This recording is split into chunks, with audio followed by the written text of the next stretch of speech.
That's what I want to do. I want to be on time more. We're still, below our 10 below cutoff. I mean, 10 o'clock cutoff point though, so that's good. Progress. I'm still 7 minutes late though. When I said, 9:30, I should have been on 9:30, 9:29, and waited for 9:30. Enough about that though. We're gonna go ahead and get everything rolling, guys. It's time for some Danganronpa. See, I don't even have the intro music rolling. What the fuck, dude? I'm fucking up. Alright, enough about that. Oh, shit. No, seriously though. It's time for Danganronpa. Danganronpa, I think, is how it's like said in the title screen. So Danganronpa. Sounds weird to me. I don't know if that sounds right. Okay. Danganronpa. Oh, Steam's not even fucking open. Jesus Christ. Daily, what are you doing? Oh, shit. Okay. Loading up my hard drive, loading up Steam. There goes Steam. How about some memes? I don't know. What it do though? Hope this shit's not loud when I fucking launch it. Oh yeah, that's what I needed to check. Volume levels, I'm so sorry. Oh my god! Holy shit. Usually, that's like on 3, guys. I don't know why that happened. I am so fucking sorry. I can only imagine the ear rape that just occurred with everybody. Even 3 feels like it's a lot, but we'll leave it. We'll leave it. Alright. So fucking sorry. Where's the fucking capture? Any minute now? Okay. Alright. Minimize. Chats. Okay. There we are. I think we're all set. Yeah, Danganronpa. That's what the fucking title screen says. Alright. How we doing, fellas? How we doing, boys? How's it looking? How's it looking, bruv? Alright. Fuck it. Let's see. Let's see. Okay. Time to start the game, guys. Fuck, without further ado. Let's go. We're going into Trial 3, I believe. Trial 3 is what we be doing. Yep. Chapter 3 trial is what I meant to say. Let's look at our skills. I think I have more skill points than I did before, so I can probably put Melodious Voice on as well. So let's do that. That's all the abilities I have. So let's get rolling.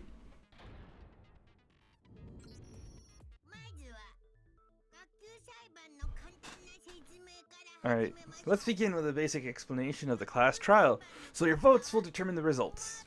If you can figure out who done it, then only they will receive punishment, but if you pick the wrong one, then I'll punish everyone besides the blackened, and the one that deceived everyone else will graduate.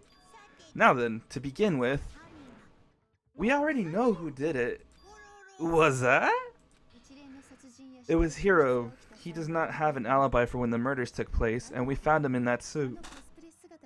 Yes, we did. Don't try and deny it. You killed them. I didn't. Someone knocked me out. I was asleep the whole time. I don't know anything about it. Shut your murdering mouth, murderer. Who are you calling a murderer? I'm sorry to say, Hiro, but we do have evidence. Blueprints for the suit. Parts we assume were used to build it. And all of it was found in your room. You have to admit, the evidence is quite compelling. It points to you having created the suit and wearing it while committing crime after crime. How many times do I have to tell you? I don't know. Is Hiro really the killer, or for anything else? We have to make that clear. Alright.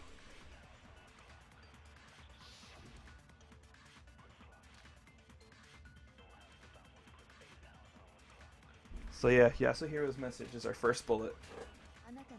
Everything we found in your room The blueprints, the suit parts, they are proof enough that you are the culprit. I don't know anything about that stuff. It's not true. It's a conspiracy. Why did you kill them? No, just hold on a second. Alright. It's the first one, I believe. So, Hiro's message. Everything we found in your room. The blueprints. Oh, fuck me on that. Okay. I gotta erase that message. That blocks me. I got cock blocked with the bullet. So this one, not this one. This one. There we are. Got it. Got him.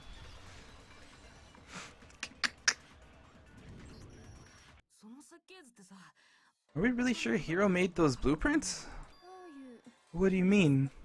Well, take a look at this. It's the note that Hiro wrote asking everyone to meet up after Alter Ego disappeared. The handwriting's obviously different, wouldn't you say? Alright, hold up just a min. Just a min.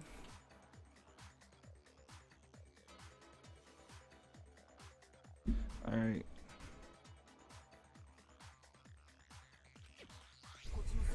When you compare it to the blueprints, fuck, sorry, hold on. There we go. Then there's no way you could think the same person made both of them.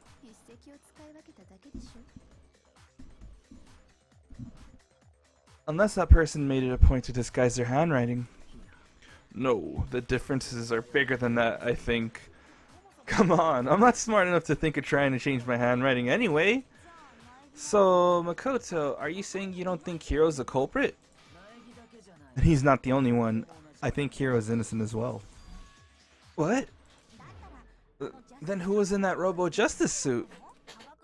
Is it like Hiro said? Were there really someone... Oh, yeah, was there really someone running around in a second suit? Were there? Wow. The suspicious individual hidden within the suit. Go ahead, Makoto. Tell them who it was. And of course he passes it off to me. So, who was it in the Robo Justice suit? The suspicious individual in question, the one that must have been in the suit. I mean, it is Hiro, though. We know that. Other than Hiro, I can't think of anyone else it could have been. Obviously, he was in that one particular... Oh, he was the one in that particular suit, and we never found any kind of second suit. Then there can be no doubt. Hiro is the prime suspect. That doesn't make any sense. You just said Hiro didn't do it. It makes perfect sense. Hiro was the suspicious individual in the suit, but he's not the culprit. So what you're saying is... That's right. The culprit in this case has nothing to do with being in the Robo Justice suit. What? Now that's a bold assumption. And what reason do you have to make such a statement? You do have a reason, yes? Of course. Before we get to that, there's something else we need to clarify first. So let's get that out of the way. Hey, stop trying to boss us around. All things have a proper order. So what is it? What needs to be clarified? We must clarify the method of the transportation for Taka's lifeless body. Damn, I'm stuttering like shit right now. Okay. It would seem that his corpse was moved using certain particular items. Makoto, can you tell us what they were? The things that were used to move Taka's body, they must have been the blue tarp. There's still one more thing. It was the tarp and the dolly. They were a dolly and a tarp, right? What's with that attitude? So, let's see if I can explain. Damn, dude. Doesn't get any easier to look at. Taka's body disappeared from the equipment room, and then we rediscovered it in the repository. And when we found it for the second time, it was wrapped in a blue tarp, right? It was the same tarp that up until then was stored in the equipment room. So the killer must have seen it there and decided to use it when they moved Taka's body. That way they wouldn't leave any bloodstains while they were moving it. Okay, that explains the tarp. And the dolly? Same thing. I'm sure the dolly was in the equipment room when we first found Taka's body there. But when the body disappeared, so did the dolly. Later, when Taka's body reappeared in the repository, so did the dolly. In other words, you think they used the dolly to move the body, am I right? But are you sure you're not mistaken? Huh? Are you absolutely positive the dolly was in the equipment room when we found Taka's body? That dolly was made specifically for moving large objects between the repository and the art room. It would be very strange indeed to discover it had made its way out to the equipment room. Is it not possible that it was in the repository all along and you simply didn't realize it? She's raised an objection. How do you respond? There's no shame in being wrong. Nobody expects much from you anyway. We all have accepted the fact that you rarely understand what is going on around you. Wow, I've never had anyone sound so nice while being so mean. Maybe I can change her mind. If I could just explain to them what the dolly must have been moved from the equipment room to the repository. A new element has been added to bullet time battles. Yes, this is the reload, I believe, right? Yeah. Starting with this next bullet time battle, we're going to add one more ingredient to the recipe. On the bottom of the screen, underneath the tempo marker, you'll see your ammo count. Up until now, there really hasn't been a limit on how you destroy your opponent's statement. But from now on, just locking on and pressing the left mouse button won't be enough to handle them. Now it'll cost you 1 bullet to destroy a single remark. Once you run out of bullets, you can't destroy any more statements no matter how locked you are, or how locked on you are. However, you can reload by pressing the tab key. Tabs reload, remember that. So I'm going to say 6 in the shell, 6 in the chamber, or 6 loaded, and yeah, so it's a 6 shooter probably, right? Just like locking on, you'll have to press the tab key in time with the tempo marker. Basically, just remember that the tab key now has a function along with right mouse button and left mouse buttons. You will automatically reload at the start of fever time and your ammo will not decrease. Oh, but if your action difficulty is set to gentle, you won't have to reload at all. Oh, so I don't have to reload at all. In which case you can ignore everything I just said. Well then, good luck and have fun. I mean, these are fun mechanics though. The trials are really fun to play. And the story is very enveloping.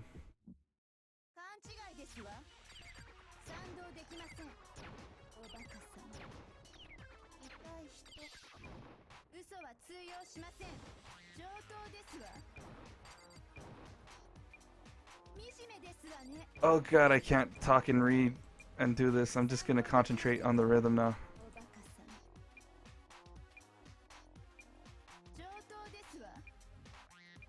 Oh, okay, I do have to then. I do have to reload. Okay, fuck it. What am I doing to myself?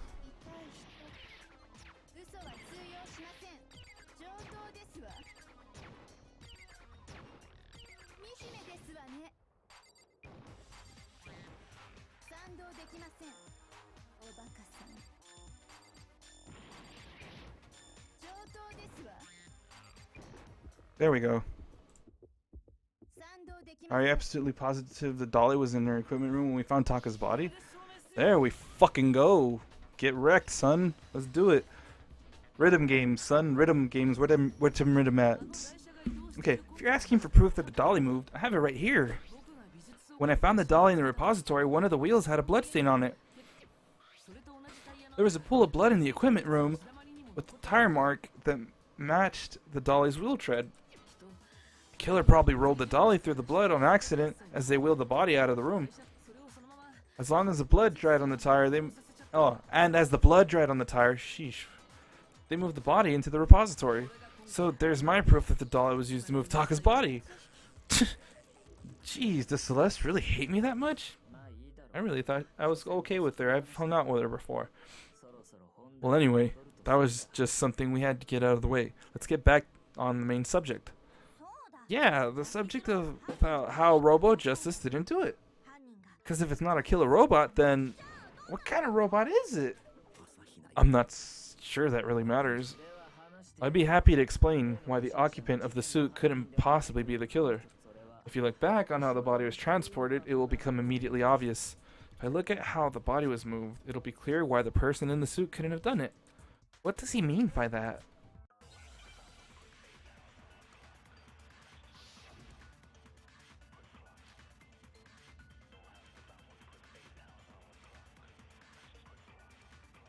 Okay, let's read.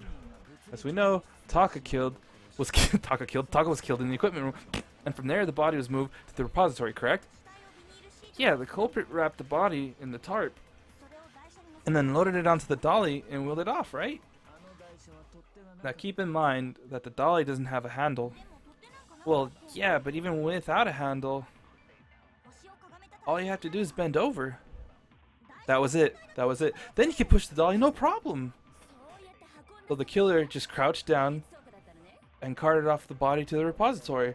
If you accept everything we just said, then you must realize that whoever was in the suit couldn't possibly be the culprit. Sorry, I don't think I realized anything. No, I know what it was now. This is it. Loaded it onto the dolly. Dolly doesn't have a handle. There we are. There we are.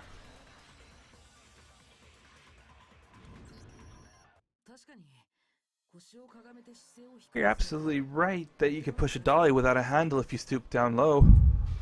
But if you're wearing that suit, do you think you can actually get into a position like that? What do you mean?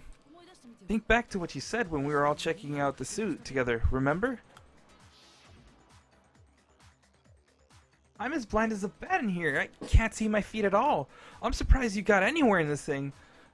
I'm telling you, it wasn't me. And not to mention, you totally can't bend at the waist. Seems like a pretty obvious oversight. When you're in that suit, not only can you not see your feet, but you can't even bend at the waist. Am I right about that? Now that you mention it, yeah. Seems like it'd be awfully hard to push away that dolly if you couldn't bend over. Well, what's to stop you from simply pushing the dolly with your feet? When you can't even see your feet? You really think someone could kick the dolly all the way? Yeah, it'd be totally impossible, not that I can say for sure myself. On top of that, if you were wearing such a rigid, cumbersome suit, it's very unlikely you would have the dexterity to go about wrapping the body in a tarp. Well, I mean, isn't that just a matter of taking off the suit when you're ready to move the body? There's absolutely no chance the costume was taken off just to move the body because... Yeah, you can't take it off by yourself. There's a latch on it, on the back end, so it prevents you from taking it off yourself. I don't remember taking off the suit. Oh, I don't think taking off the suit was an option, sorry. If you remember... I don't know what's up with this thing, but I can't actually get it off. A little help? Why would you make something you can't take off by yourself? I didn't make the stupid freaking thing! There's a clasp on the back that's keeping you from getting it off. It looks pretty sturdy. I don't think you can get it off on your own. We don't really have a choice. Let's help him. That's true. It seems impossible to put the suit on or take it off without help. Then you really can't take it off by yourself? Hiro wasn't just making it up? Of course I wasn't making it up! He could have gotten out of it by himself. I don't think he would have let us see him wearing it. Showing up in the suit was basically an invitation for everyone to suspect him. Yeah, that's right! So it's really true that Robo Justice couldn't have moved the dolly? To be clear, whoever did move the body, couldn't have been Hiro in the robot suit, correct? No, wait just a second if you please. Have you forgotten about the picture that I took? You all got a good look at it, did you not? The image of Hifumi being dragged away by Robo Justice? If whoever was in that suit is not the culprit, how do you explain that? Besides, do you remember what the now deceased Hifumi said? How did you get hurt? That guy hit me. There you go. What guy? Robo Justice. That's what I decided to call him just now. As long as those facts exist, the proper conclusion is beyond question. The individual inside the suit and the culprit are one and the same. It was Hiro, without a doubt. Yeah, that's gotta be right. Hold on a second. It's still far too early to reach that conclusion. Besides, there's no hurry to decide who did it. Before we rush into a verdict, shouldn't we explore every single possibility? Instead of seizing one viewpoint, the truth is uncovered by analyzing things from every angle. Perhaps, but where do we go from here? Let's review this series of unfortunate events from the beginning. Maybe we'll uncover something new. What a pain in the ass! I don't disagree, but our lives are on the line. If this is what it takes, we have to do it. Plus, maybe we'll get to find out where the heck Kyoko was when everything went down. Alright then, let's take another look back at what happened. I suppose we could start with this morning. 4 of us gathered together in the dining hall: Makoto, Hina, Kyoko, and myself. We waited there for quite a while, but nobody else showed up, so we went to look for everyone. That was around 8 AM. And as soon as we split up, Kyoko went missing. Soon after that, Hina found Celeste in the rec room and quickly came to get Makoto and me. Seems I was unconscious for about an hour after I was attacked by my mystery assailant. I know it was an hour because I remember being attacked a little after 7. That was when we saw Celeste's picture and discovered that her assailant had been wearing a strange costume. As it turns out, it was Robo Justice. It also soon became clear that this same Robo Justice had abducted Hifumi. We were soon joined in our search by Byakuya and Toko, and then went on to find Hifumi in the library. He was injured, so we took him to the nurse's office and resumed our search of the suspect. But not long after leaving the nurse's office... What's wrong? I saw a shadow, something moving around at the top of the stairs. When Celeste told us that, we decided to split up and search the 2nd floor. Soon after that, I saw someone moving around on the 3rd floor, and I yelled out to everyone as soon as I did. Celeste, what's wrong? That was a rather intense scream for someone like you. I saw him. The strange costume man. He ran off as soon as I screamed. I was blocking the stairs, so he headed further down into the hallway and disappeared. And then...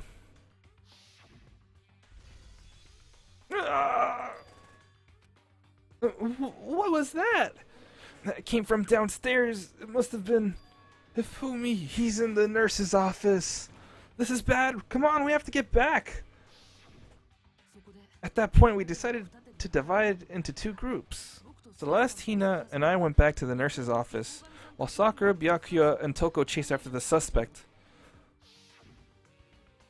When we got back to the nurse's office, we found Hifumi dead, and that's when we heard the body discovery announcement. I left Celeste and Hina there and headed back to the 3rd floor to let the others know what had happened. Meanwhile, we just discovered Taka's body in the equipment room.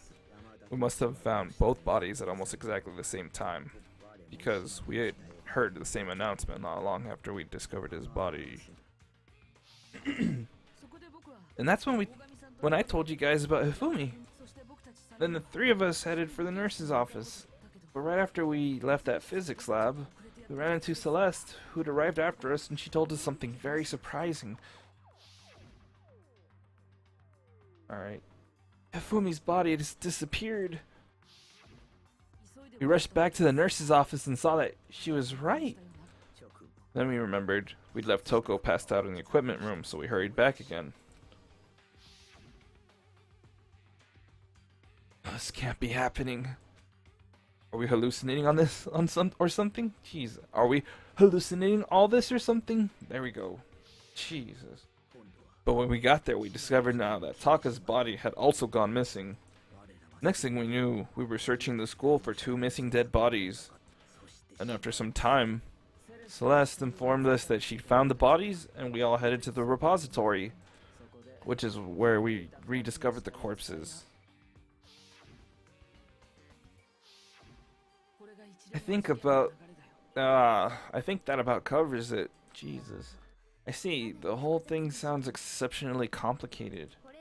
Certainly seems to me that these are not simple series of connected events.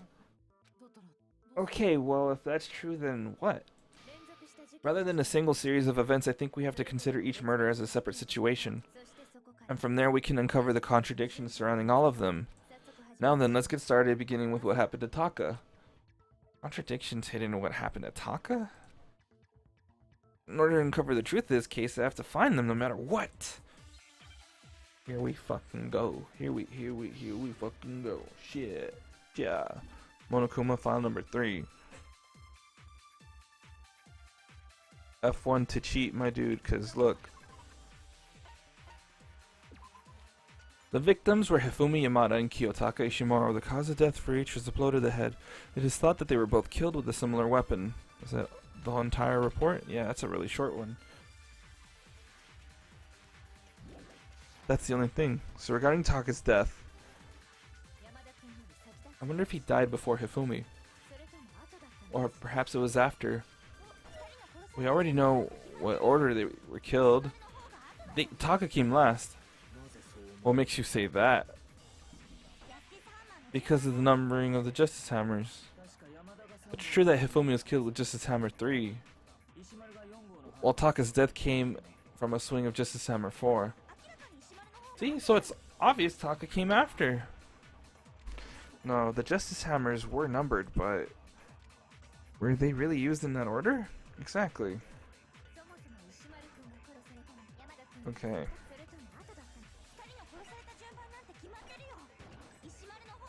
Oh man, it's the actual Monokuma.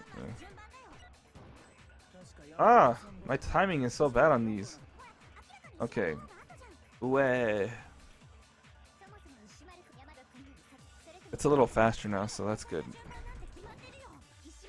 Fuck me.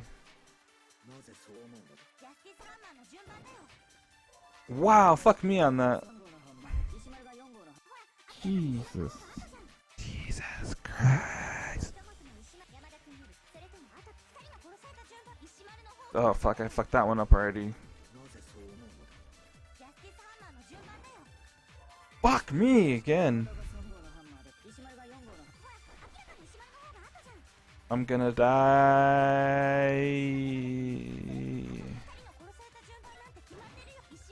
Fuck. That one's really hard. It has to be that one, right? Fuck again.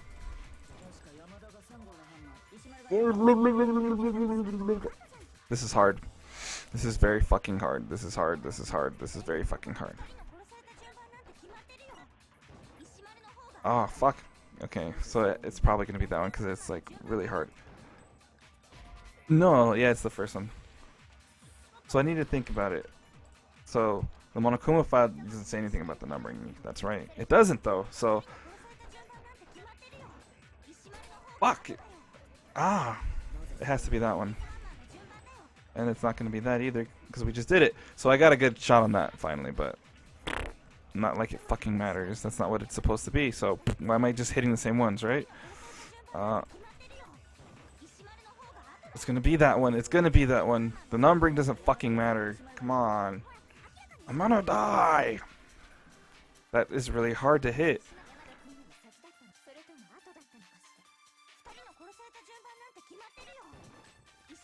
Shit! Shit, nigga, shit! Shit, nigga, shit! Ah, oh, this is such a bitch, dude. I'm gonna die, I'm gonna die, I'm gonna die, I'm gonna die, I'm gonna die. Time is running out.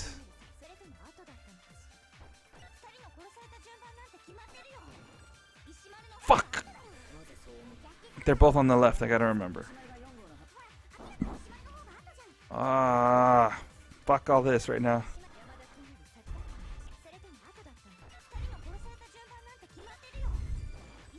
Fuck, really? Okay, that was different this time. It's gonna be different every time, I believe. Shit, shit, shit. I'm really running out of time though. I don't want to waste all these 6 minutes I got, man. 6 minutes. Fuck, that wasn't it. Really?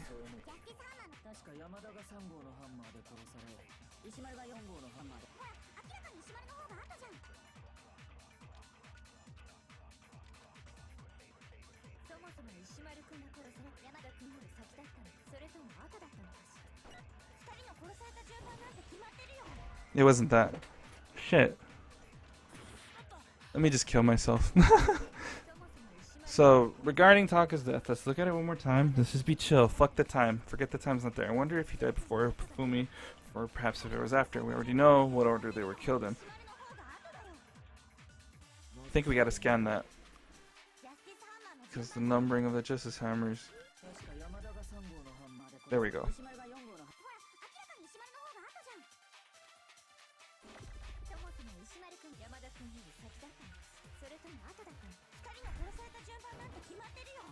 There we go. Jesus. Just breathe, bro. That's all I need. Just to breathe. Just to chill. Chill.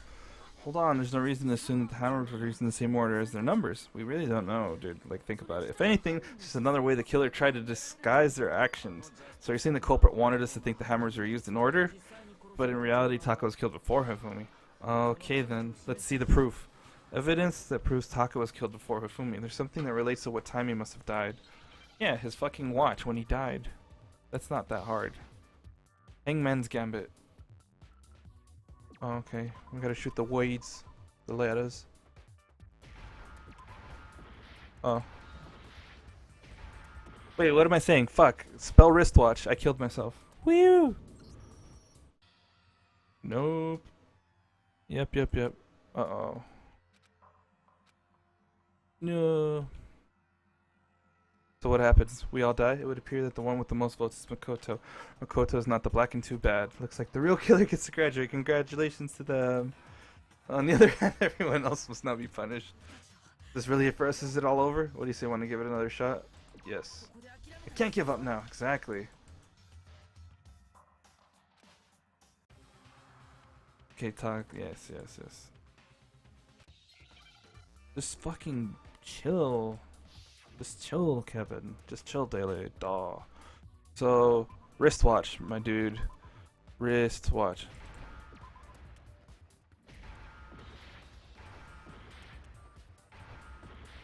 Oh, I have to go for the yellow ones? Wrist. Oh, wow.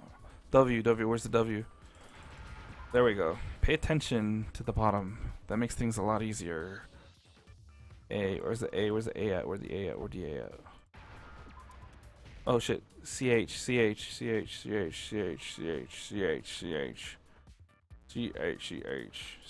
What the fuck? Really? Hold on, guys.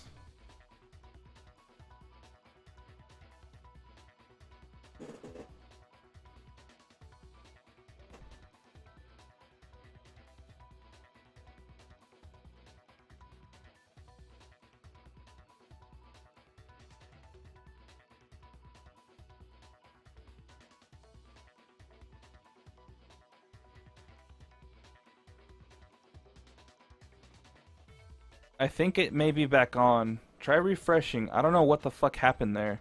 I heard like that fucking like a notification had popped up in the background because I'm playing Danganronpa, whatever the fuck it's called, however you want to say it, in full screen. But so it looks like it's on now. I don't know what the fuck went on. We're back online, I think. I see myself online on Twitch right now, so that's why I'm like, yeah. Okay. Fuck, dude. It's alright, the first half was garbage, Toy, and I fucked up to the point where I got a game over. So, this is already a redo. So yeah, Taka's wristwatch. See, look at it. Broke with the see, look, it broke with the hands pointing just past 6 o'clock. Must have gotten broken when he was attacked by the killer, because as of last night... Yeah, I'm not gonna reread this. He bitched at us because I was late. So if it wasn't broken after 6 last night, then he must have been attacked around 6 this morning. And that would be his official time of death. But if that's true, then he was killed well before Hifumi. And before Celeste was attacked this morning, which happened around 7. That's right, Taka was killed before any of the other incidents took place. Simple facts that passed all of us. We made the wrong assumption about the orders of events, all because of those justice hammers. That's exactly what the culprit wrote the numbers on each hammer for, and they had them increase in size. That way, when we saw how they were used in each incident, we'd easily make the wrong assumption. Now, if Taka was killed around 6, then everyone's alibis for his murder go out the window. Because when he was killed, we hadn't met up in the dining hall yet. That may be true in the case of Taka's murder, but all of our alibis still hold true for Hifumi's death. That's right. With him, at least, we're all safe. Again, with this. Yeah, when he just died. Eh. Flashbacks. When we heard Hifumi screaming, we were all together except for Hiro and Kyoko. Yup. Then we all ran down to the nurse's office, and that's where we found his body. That's totally true. We're all in the clear. Oh, I know. They must have recorded him screaming on a tape or something, then played it later on. If that's true, where's the tape? I don't know. Don't just go making stuff up. Anyway, we all have rock solid alibis for when we heard Hifumi scream. Since all of us were there together, clearly none of us could have killed him. And it does not stop there. There was also the moment when we discovered his body had disappeared. With it and his body vanished from the nurse's office. Hina and I were in the bathroom together while everyone else was in the equipment room, correct? And then there's the disappearance of Taka's body from the equipment room. At that time, we were all gathered together in the nurse's office because of Hifumi going missing. Well, don't forget, I was passed out in the equipment room the whole time. Wait, then what if Genocide Jill did it? She could have dragged Taka's body out of there right then. Even if she could pull that off, there's no way she could have done the same thing with Hifumi's body. Because, as we just established, she was passed out in the equipment room when his body disappeared. Besides, I didn't do either of them anyway. In other words, it is impossible that any of us could have killed Hifumi or moved either of their bodies. On the other hand, Hiro and Kyoko had disappeared, so they most certainly could have done those things. So what now, Kyoko? For now, we can't just get fixated on who did it, or we'll all just keep going around in circles. So instead of a who, I propose we start talking about how. In particular, I think we need to figure out how Hifumi's body got moved. That's true, we searched around everywhere, but we couldn't figure out how to explain his body disappearing. According to what Celeste said, not have been gone for more than a minute, too, though. Yeah, when they had to go take a piss. Blah, blah, blah. His body apparently disappeared in the 1 minute her and Hina took their eyes off of it. But to carry that much weight from the first floor up to the third in that short amount of time? Oh man, yeah, there's no way, it'd be impossible. Well, what if I told you there was a way to make the impossible possible? What? How? If the dead body were to move itself. Huh? The dead body moved on its own? No, not another ghost!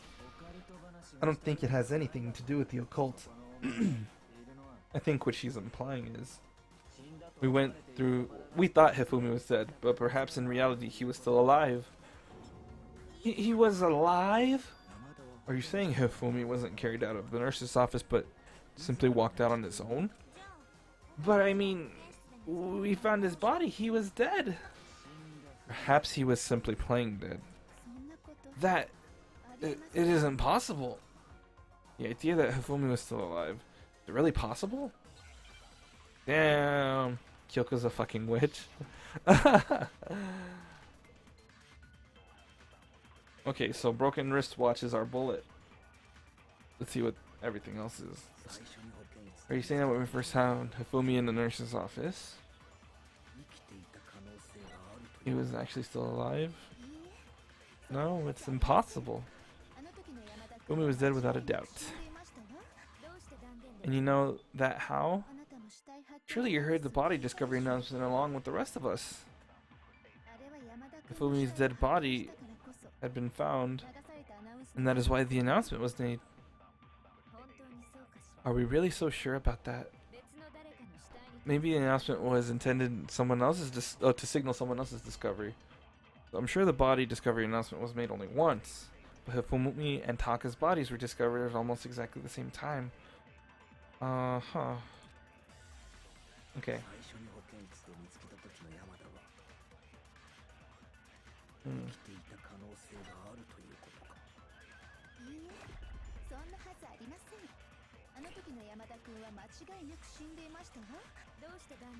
Yeah. Hmm. Oh, that's it right there. That was it right there. Oh no.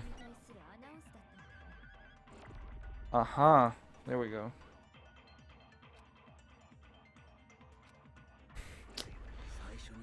Okay. Someone else's discovery. Wait, why would that be the fucking bullet? It's either someone else's discovery. No, the contradiction needs to be with when they died, right? So let's do this instead. Alright. A broken wristwatch. Let's look at it. Yeah, Kiyotaka's wristwatch broke with the hands pointing just past 6 o'clock. It was confirmed that as of late last night the watch still worked, which means it must have broken the following morning when he was attacked. Okay. What else can we look at? Oh, there we go. His glasses. That's kind of proof that he's up. He got up, right? He cleaned his own fucking glasses, tossed the fucking rag in the trash, and walked himself up. He was the fucking goddamn accomplice for the fucking mastermind. Jesus fucking Christ, dude. Just when you think you can trust the nigga. Shit, man. Fuck. Alright. Fuck this nigga, though. Yeah, when they were first found in the nurse's office, Hifumi's glasses were covered in blood. However, when they were next seen in the repository, they were completely clean. So we need to fucking figure out that he wasn't, in fact, the first. Well, he technically was the first one to die, or the first one to be discovered dead. But the first one was an act. And then the second one was like the real deal.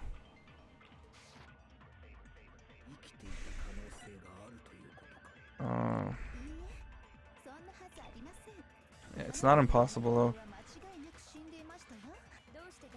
Yeah, and you know that how he ain't so innocent now, right? Fumi's dead body had been found. Oh no, that's not it. I guess I just missed. I'm really so sure about that. Yeah, okay.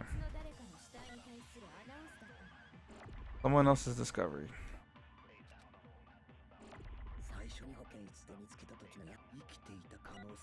Hmm. Hmm. Hmm. Hmm.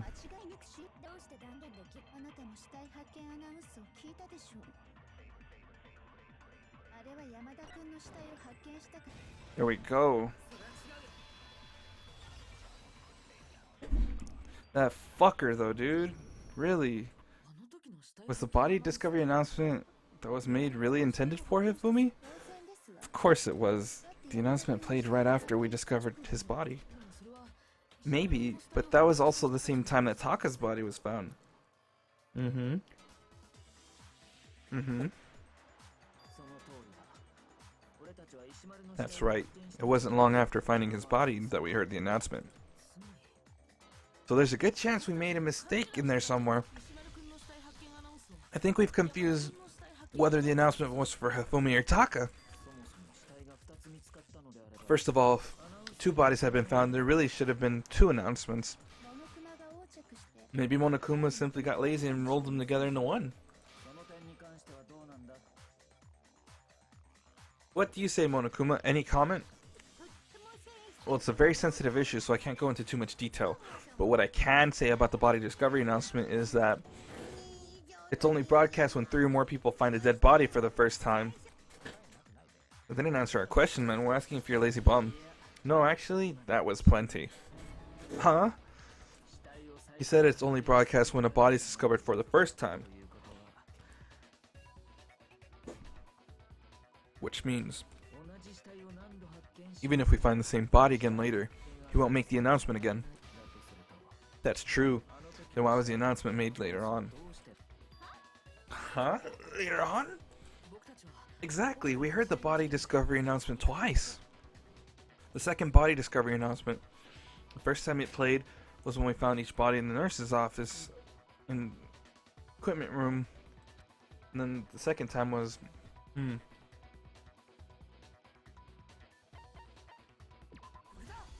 both bodies were rediscovered. We did a second time in the repository when we rediscovered the two bodies.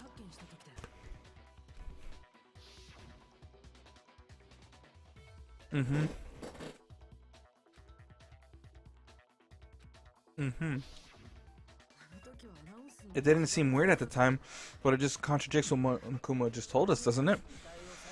Exactly. If we actually rediscovering both bodies, wow, what? If we were actually rediscovering both bodies, the announcement shouldn't have played. Then in reality, when the two dead bodies were rediscovered, one of them was actually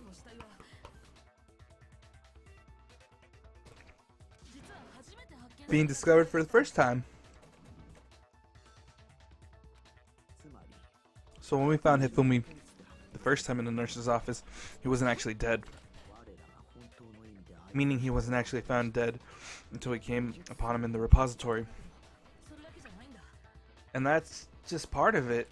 There's one other thing that leads me to believe he was still alive in the nurse's office. Oh, I know! Because he was super good at playing dead! Bada bing, bada boom! That is the worst logic I've ever heard. Oh, that's dope, bro. That's pretty dope, my dude. Oh, yo, what up with that raid, though? On the YT. Thank you for that. Scarce re-uploaded. Please and thanks. Yeah, boy. I'm sorry. I was just like, I was zen. I was in the game. Let me check this out, though. Really? Really? Huh.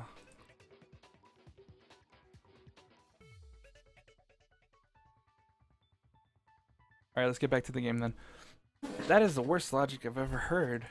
But honestly, I do not think there's anything that can prove he was still alive. Okay, then let's take another look at the events surrounding the discovery of his body. Then it should become clear whether he was really alive or not. This whole thing is pointless. There has to be proof that shows Hifumi was still alive. I had to find it and show it to everyone. It's his fucking glasses. I just figured that one out already. Yeah.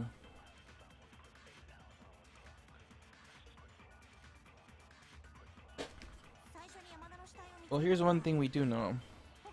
The first time we found Hifumi's body was in the nurse's office. And then, while me and Celeste were in the bathroom, his body disappeared. And the next time we saw his body, it was in the repository. But when you compare his body before being moved and his body after being moved... Oh. Your meaningless words tire me. Please stop wasting my time. Wow. I thought that was it though. Shit. Lemon posted some who? Oh yeah. I know all about that. Yeah. Them R34s. R34s.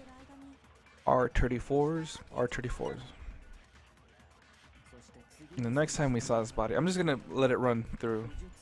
It was in the repository. But when you compare his body before being moved and his body after being moved, what? Other than the change in position, there was no notable difference. There, it was the glasses. Fuck yeah, suck it, Celeste, suck it please. Take that, my dude. In fact, there was one clear difference between Hifumi in the nurse's office and in the repository. His glasses. The fact alone proves that he was only playing dead in the beginning. Perhaps he'd like to fill the rest of us in? When we found Hifumi in the nurse's office, his glasses were covered with blood. But when we found him again later in the repository, they were spotless. And I found the item he used to wipe them clean in the nurse's office trash can.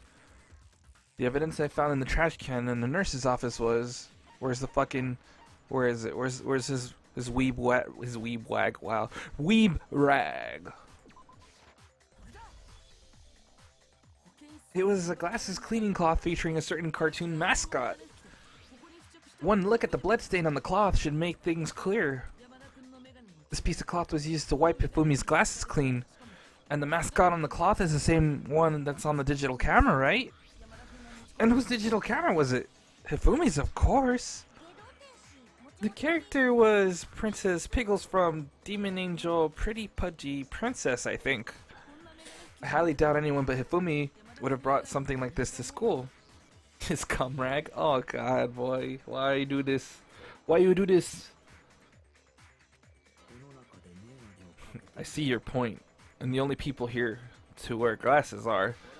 I wouldn't be caught dead using a tacky piece of garbage like that. A few tissues is all I need to keep my glasses clean. Then there's no question, it belonged to Hifumi. So what you're saying is, what exactly? What I'm saying is, the blood on his glasses was wiped away using his own glasses cleaning cloth. Even if that's true, it does not mean he wiped the blood off of himself. But then who would benefit from a pair of clean glasses other than the glasses owner? That's a good point. Then it must have been him, right? So let's assume that Hifumi was still alive in the nurse's office. He pretends to be dead, then when he's alone, he wipes his glasses clean so he can see. Then he stands up and walks out on his own 2 feet. And with that, the impossible task of moving his copious corpse becomes possible, wouldn't you say? But then, if he was just pretending to be dead, what was with all that blood? Was it paint or something? The fridge in the nurse's office contained packs of blood for emergencies. He probably used one of them. He figured it was gonna play dead, he should go all out, so he just dumped it everywhere. But he got crazy with it, and he had to wipe his glasses off when he was done. God, what an idiot. And if Hifumi was still alive at that point, the disappearance of Taka's body is easily explained. It should be perfectly clear. It should be perfectly obvious who must have moved Taka's corpse. The one who moved Taka's body was... I'm gonna go with Taka himself. Taka was dead for sure, so oh. Look, I just embarrassed myself in front of everyone. He was actually dead. I mean, shit, Hifumi. That's what I meant, sorry. I mixed up the names. It could only have been Hifumi. While we were all dead gathered in the nurse's office, he went to the equipment room and took Taka's body. That also explains how the door to the repository got locked. Hifumi was a fucking accomplice. Yes, he was. The door was locked? Well, after the bodies disappeared, we all went looking for them, right? So me and Sakura headed for the repository, but when we got there, the door was locked. And the repository door can only be locked from the inside. Which means when Hina and Sakura got to the repository, someone was already inside. And it could only have been Hifumi, who just finished stashing Taka's body there. He was convinced he was dead, but when he saw his chance, he dragged Taka's body to the repository. So Hifumi wasn't just another victim in this case, he was one of the assailants. But that means he took part in the murders. I just can't believe it. If you're having trouble, would you like me to show you one more piece of evidence? There's more. Oh, absolutely. The single biggest fact pointing to his involvement has yet to be revealed. You know what I'm talking about, right, Makoto? The item he took off Taka's lifeless body? The thing that Hifumi stole from Taka. Could it be... Skull Boys? Where's that fucking paper?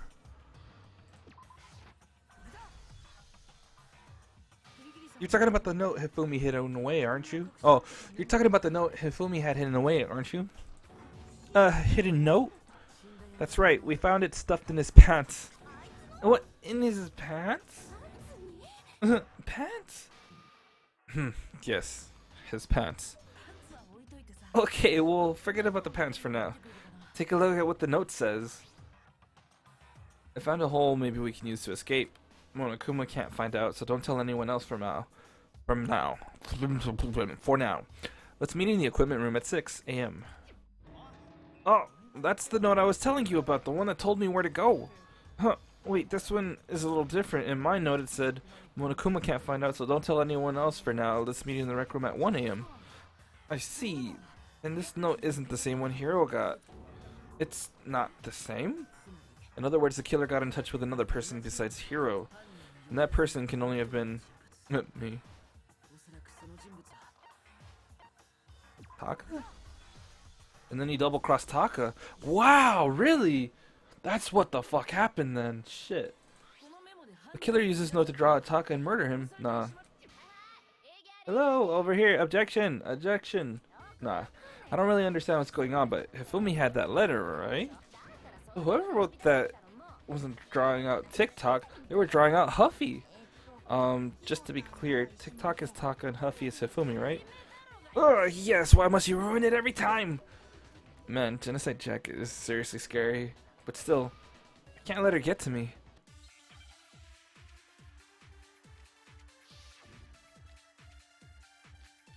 Broken wristwatch, Hifumi's glasses, glasses cleaning cloth.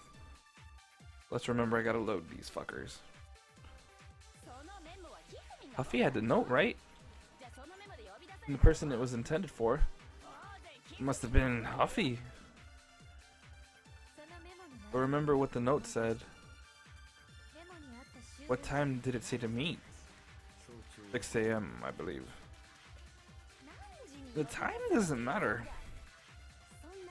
The note has nothing to do with the TikTok. The time on the note said 6 a.m. What happened at 6 a.m.? That's what I need to clear up. Oh. No.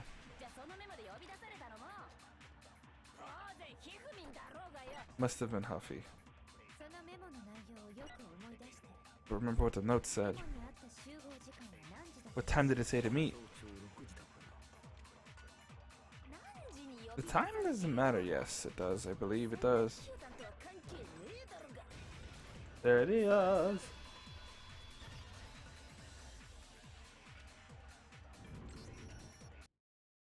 No, there absolutely is a connection. Huh? What the hell are you talking about? The note said to meet at 6 a.m., which is the same time Taka was murdered. We've already proven that using his wristwatch. But there's more. Look where the note says to meet. The equipment room, right? Which is where Taka was killed. I see. So Taka was murdered at both the time and place written in the note. I think that should be plenty to show that this note was definitely meant for Taka.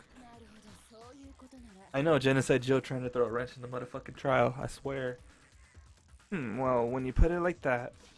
No further objections. Then someone used that note to trick Taka just the same as me. Ugh. Culprit is a cold-blooded monster. Telling people that they found a way out. But what if they gave the note to Taka? What was Hifumi doing with it? Stuffed down his pants, no less. Oh god. Most likely Hifumi stole it off Taka's corpse after he died. He stole it? Where's your proof? Go ahead, show us. Proof that Hifumi stole the note from Taka.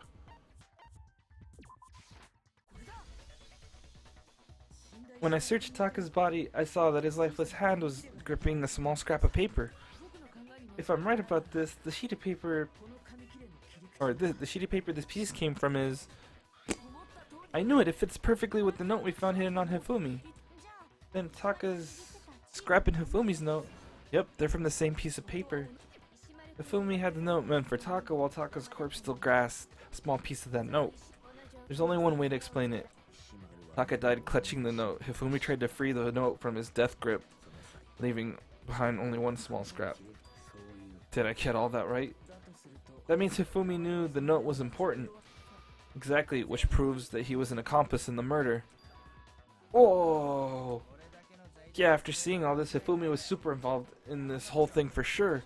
In fact, he was behind the whole thing. In fact, he's still alive. Sorry, no. When we found him in the repository, Hifumi was truly and completely dead. The second body discovery announcement proves that. So then, who killed Hifumi? Whoever did this is the mastermind, the true killer. He was killed in a repository, so they must have been killed not long after transporting Taka's body. So he must have been killed after Taka's body vanished, but before we found both bodies in the repository. During that time, we'd all split up and we were searching for Taka's missing body. I know, dude, that fucker. That motherfucker. In other words, during that time, none of us have alibis. Wait, but me and Sakura were together. Stop trying to steal the spotlight, you stupid walrus. Who are you calling a walrus? Anyway, they were killed. Wait. Anyway, when they were killed bothers me too, but there's something that's been bothering me even more. And what might that be? The weapon they used to kill Hifumi. The weapon? Yeah, because, I mean, according to the Monokuma file, the way Taka and Hifumi were killed was almost the same, with them having similar fractures and all. But Justice Hammer 3 and 4 were still laying around in the nurse's office in the equipment room, right? So if Hifumi was killed in the repository, the culprit would have had to grab one of the hammers, kill Hifumi, then put the hammer back where they found it. But wouldn't that be seriously risky for them? But on both sides, it fucking went out. This fucking site, it just fucking sucks. It can need my old hassle.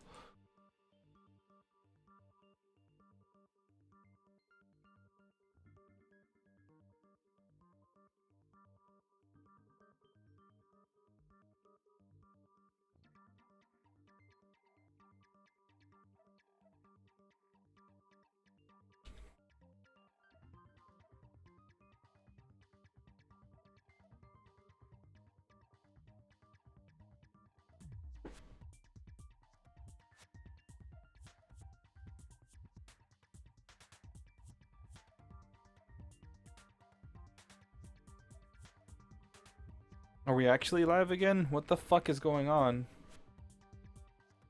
Seriously, like what the fuck is going on?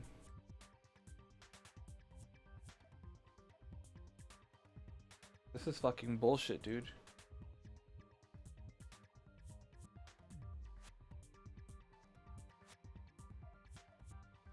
Really, this is bullshit. Absolute fucking bullshit. I'm not happy with any of this. We're gonna struggle through this. We'll finish it. So yeah, you know, sucks for the people watching on VOD because it's gonna be broken up for some dumb reason. Fuck, dude.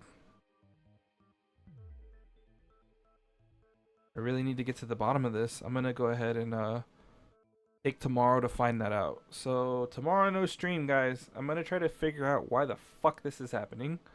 First of all. Like Toy? Yeah, like I need to find out what happens. I'm gonna finish this. So I'm gonna finish this. Don't worry about that. I'll finish it, Toy. Cause this is bullshit. Alright, but if the hammers were already laying around those other rooms. So the question is, how could the culprit have gotten their hands on either of the hammers? Personally, I haven't a clue. So, which hammer was used to attack Celeste, number 1 or number 2? Those are accounted for in other rooms too. I don't think either one is big enough to kill someone. Then is it not possible they used a different weapon? I don't think it is possible. They were both killed with the same kind of thing, right? So then, what was used to kill Fumi? The weapon that was actually used to kill Fumi. The whole picture surrounding this case won't become clear until we can figure that out. Somehow I have to find the truth. I may have to lower my bit rate if this is like really what's gonna be happening, which is fucking stupid. Oh shit, spotless hammer. Okay, let's look at the conversation. What was used to kill Hifumi? Was it Justice Hammer 3? Maybe Justice Hammer 4? Well, whatever it was, there's only one thing we have to figure out. How the culprit was able to move around so safely with the weapon. Freely, sorry. How did nobody witness them carrying it? Sounds like a Justice Hammer is about to make its appearance. Oh, Justice Hammer 5. Check out murdergear.com/hammertime for more info. Wow. Well, one thing seems pretty clear. The murder weapon had to be one of the Justice Hammers. And that's about it. Okay. If Fomi was killed in the repository, right? If the weapon used to kill both of them were actually similar.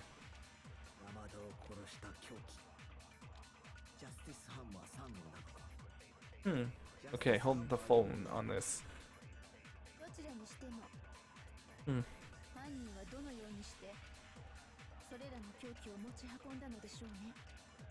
Yeah.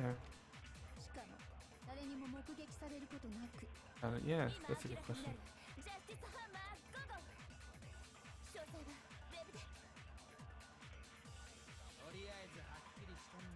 One thing seems pretty clear.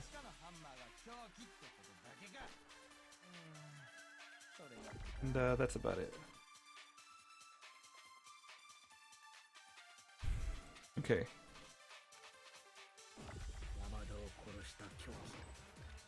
Oh no? Okay.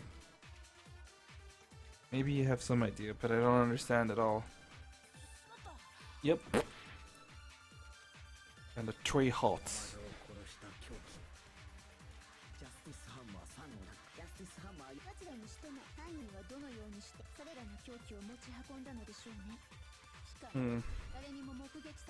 Witness.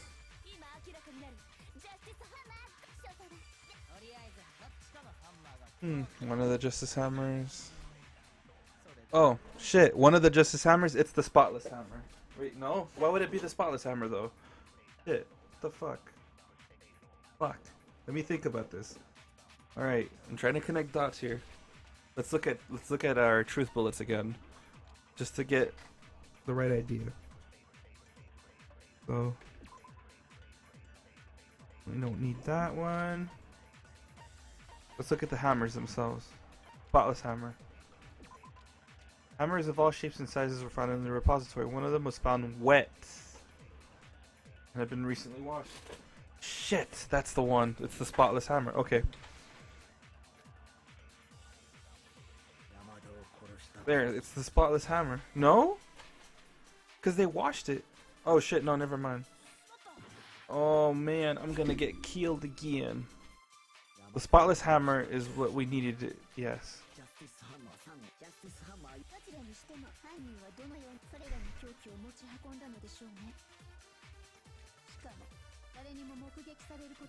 No one witnessed.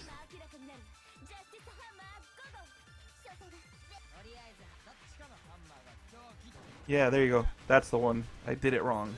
That's the one. I meant that one. The murder weapon wasn't a Justice Hammer at all. No, it was something completely different. But seriously, a different weapon? Specifically, a hammer from the repository. Killer could have easily used that to kill Hifumi. Now, all the hammers in the repository were covered in flecks of grit and debris. But for some reason, one of them had become scrubbed clean. Or one of them had been scrubbed clean. Huh? And the reason it had been scrubbed clean was most likely because it was used to commit murder. The hammer got covered in Hifumi's blood. Of course they'd have to clean it off. I'd also like to point out that the repository has all kinds of hammers, big ones, small ones, and even some flat mallet-like ones. I think whoever made the Justice Hammers used those as a basis for their design. If that's true, then that would explain the Monokuma file's note about the wounds being similar. So, Hifumi's moved Taka's body to the repository where someone then used the hammer to kill him. And whoever did that is a true killer, the one Hifumi was working with and the one who betrayed him. Hold on a moment. I still think it's strange to assume someone was working together with him. The way the graduation rule works, there's no benefit to helping someone else carry out a murder. So the idea that anyone would work together like that is simply ludicrous. We talked about this, did we not? We did talk about how there wouldn't be any reason for anyone to work together. At least that's what we thought at first, but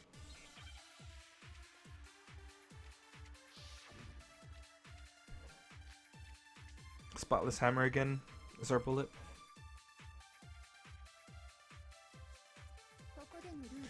based on the rules that have been laid out for us, even if more than one person... Oh, there you go, that's the contradiction already.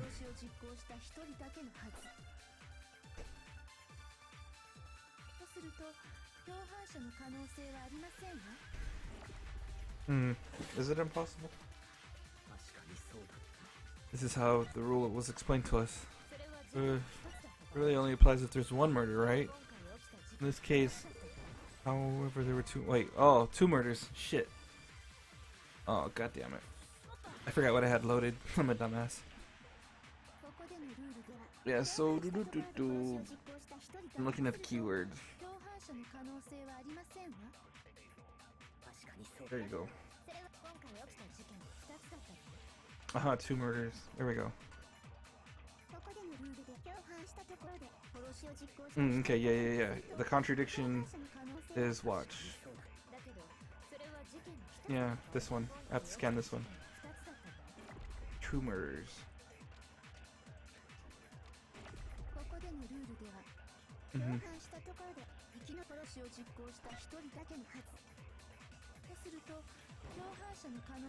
That's why. They were planning to kill two people. Or that's what the second person was led to believe. Since there were two murders, it's at least plausible that more than one person was involved. What do you mean? If there had only been one murder, then yes, the idea of an accomplice isn't really worth considering. Naturally, only one person can be saved per murder. An accomplice has no risk versus reward benefit. Risk versus reward benefit? The payoff for working together. The reward that balances out the risk of taking part in the scheme. There's no point in being someone's accomplice if there's no benefit for you. However, if there were some potential mutual reward for the risk, then cooperation becomes possible. You're saying that two people could act as each other's accomplices to commit two separate murders. I think that's what the true killer told Hifumi. They would each have an accomplice for their crime. And based on the case's events, Hifumi would have been the first one to act, murdering Taka. They made him carry out the first murder so he couldn't back out of helping them later on. So in this case, there wasn't one single person committing multiple murders. Instead, each person killed someone, creating two separate incidents. And it only looked like one person because that's how the true killer designed it to look. Yeah, a single suspicious individual, a similar weapon used in each crime, disappearing bodies. By creating one seamless set of circumstances, they made it look like one person was behind it all. Mastermind picked their target and managed to convince them to go along with their plan. And then to avoid the no accomplices rule, they simply killed their accomplice. Which, if true, means that betraying Hifumi was part of the plan from the very beginning. That's just awful. How can anyone be so cruel? You would think so. I can't help but admire its cunning. Still, their choice of accomplice seems odd. The effort made to convince us the two murders were the same, that was the main characteristic this time. Yoko must have noticed that fact from the very beginning. This is why she said not to look at this as a series of connected events, but entirely separate incidents. Yoko really is amazing. Really. Although, when you think about it, she's almost too amazing. It's like almost unnatural how good she is at this. I understand how an accomplice could be involved, but then who was the one pulling Hifumi's strings? That's problema numero uno right now. True killer manipulated Hifumi to carry out a number of actions and in the end murdered him. In the debates up until now, the way the case is unfolded when you consider all that, there's really only one person who seems to fit. Oh shit.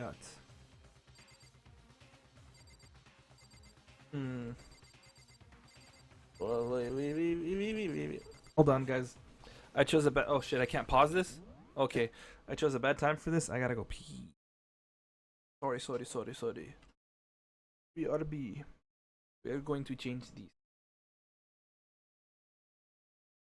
All right, no.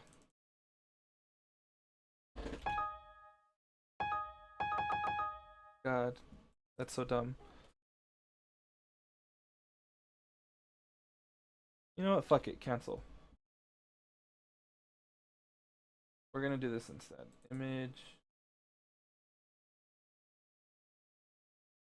I think I have a BRB. I remember making them.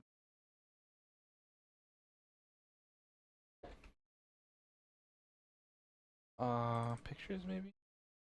Yeah, this is a bad time for all this. Where the fuck is my BRB though? Seriously. I need to pee, man. This is not cool. Oh shit, really? Oh god. No.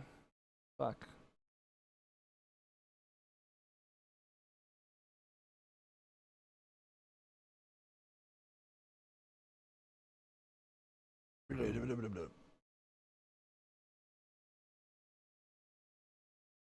Oh shit, wait. What this?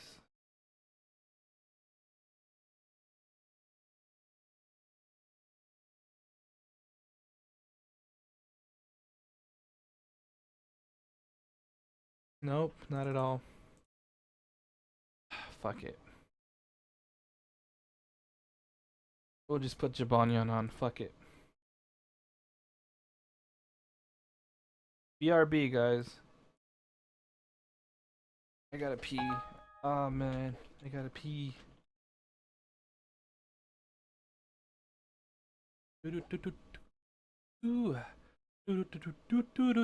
I gotta go pee, so that's what I'm gonna go do. Gotta go fucking pee. Be right back.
Probably should have played some music or something, because that's probably very boring to see, right?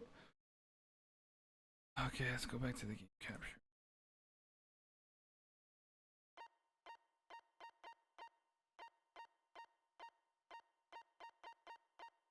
Oh shit, hold on. Oh god damn it. Put my image up. Yo, what is up, Adrian? What the fuck is going on though? Like, this is not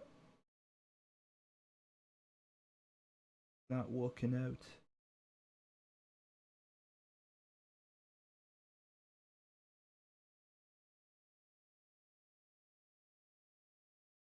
What the fuck? Are you guys seeing anything now? I can't really tell. Okay, well, shit.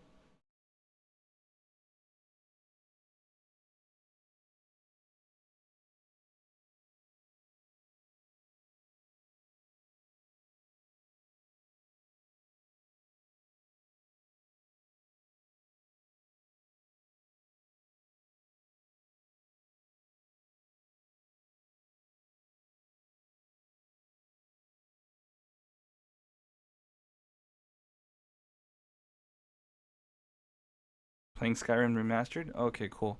Shit. Um, I forgot what we were doing. Oh, we're picking a killer.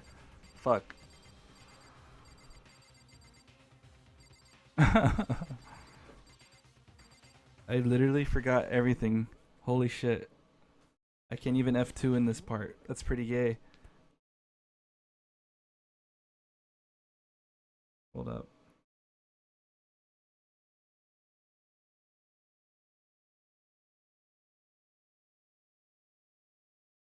Hmm.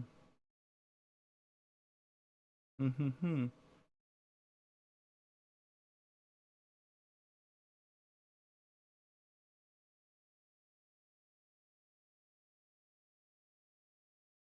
Oh, you know who the killer is? Cool, man. Who done it then, huh? Adrian, who done it? Who done it? I literally forgot. In those like few minutes I went to go take a piss. What the fuck, dude? I feel like such a dumbass right now.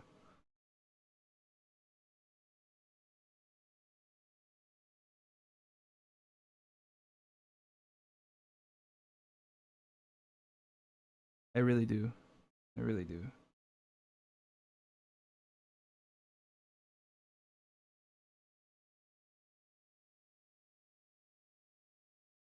All right, who died first?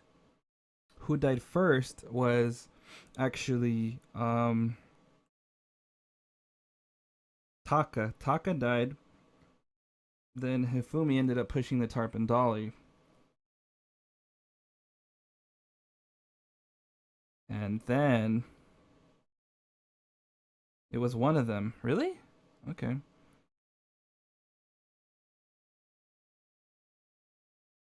So then it'd have to be.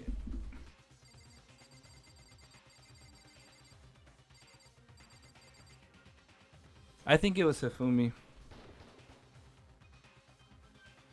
Am I confident? No, I'm not. Let's go though. Perhaps you should take a second thinking. Okay. Yeah. But I killed myself, so it's cool. Woo! Second game over. Yeah. I am Lord. Yeah. It's the Afro Hobo guy. Oh, it really was him then. Shit. Wow, dude. Why am I so spaced out today? Why was I so spaced out today? Fuck me.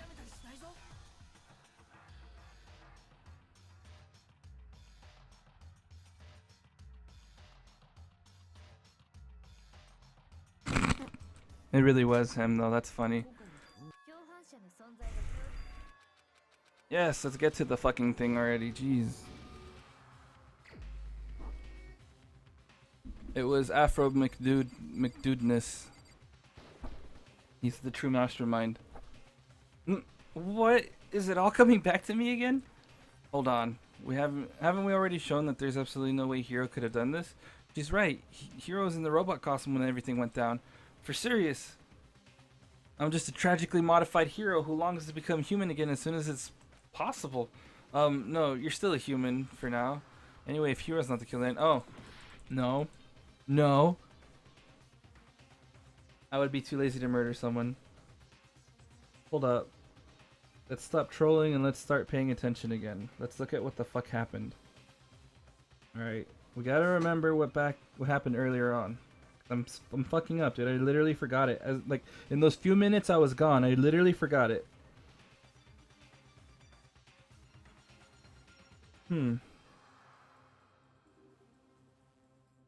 It can't be them. It can't be them. It can't be the obvious three because the two of them are dead. The third one isn't actually the one that did it. But we know Hifumi killed Taka. That is, without a shadow of a doubt, true. Okay. And after the fact, we need to remember that he fakes his death. After that fact, he goes ahead and hides the body, where the real killer actually gets them.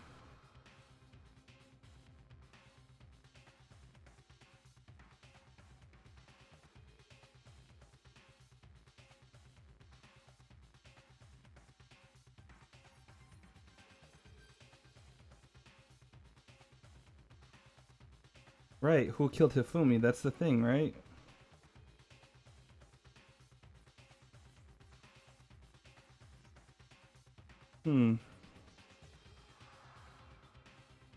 That's the fucking thing, dude, like really.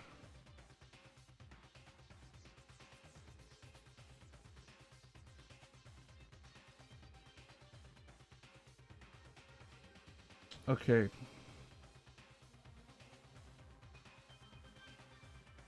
Like really though.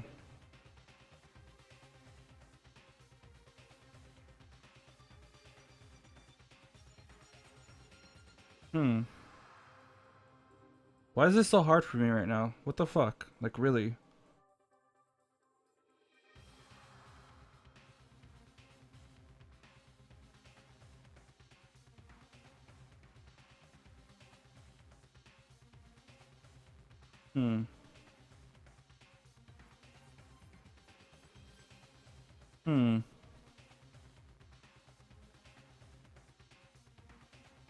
It'd have to be Celeste then, bruh.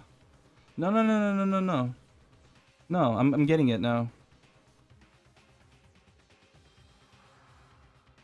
Celeste framed us all, right?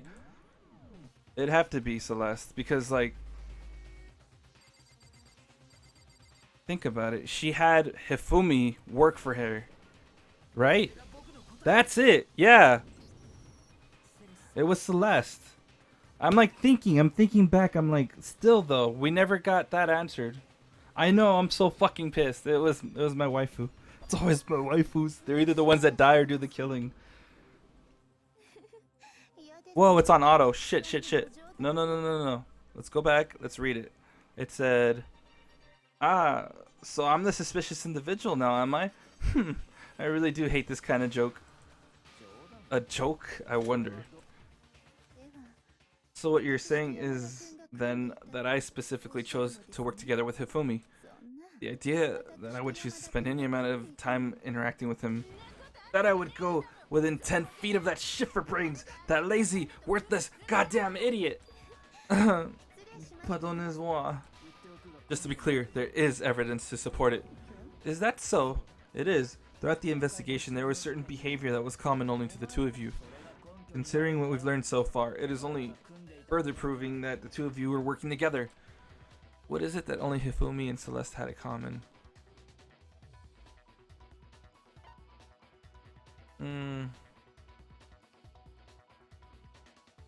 Okay. So we got... What is it that only Hifumi and Celeste have in common? And it was the paper in his pants, encountering the suspicious individual, scream. They both screamed. Yeah, that was it. Wait, no. Then it has to be...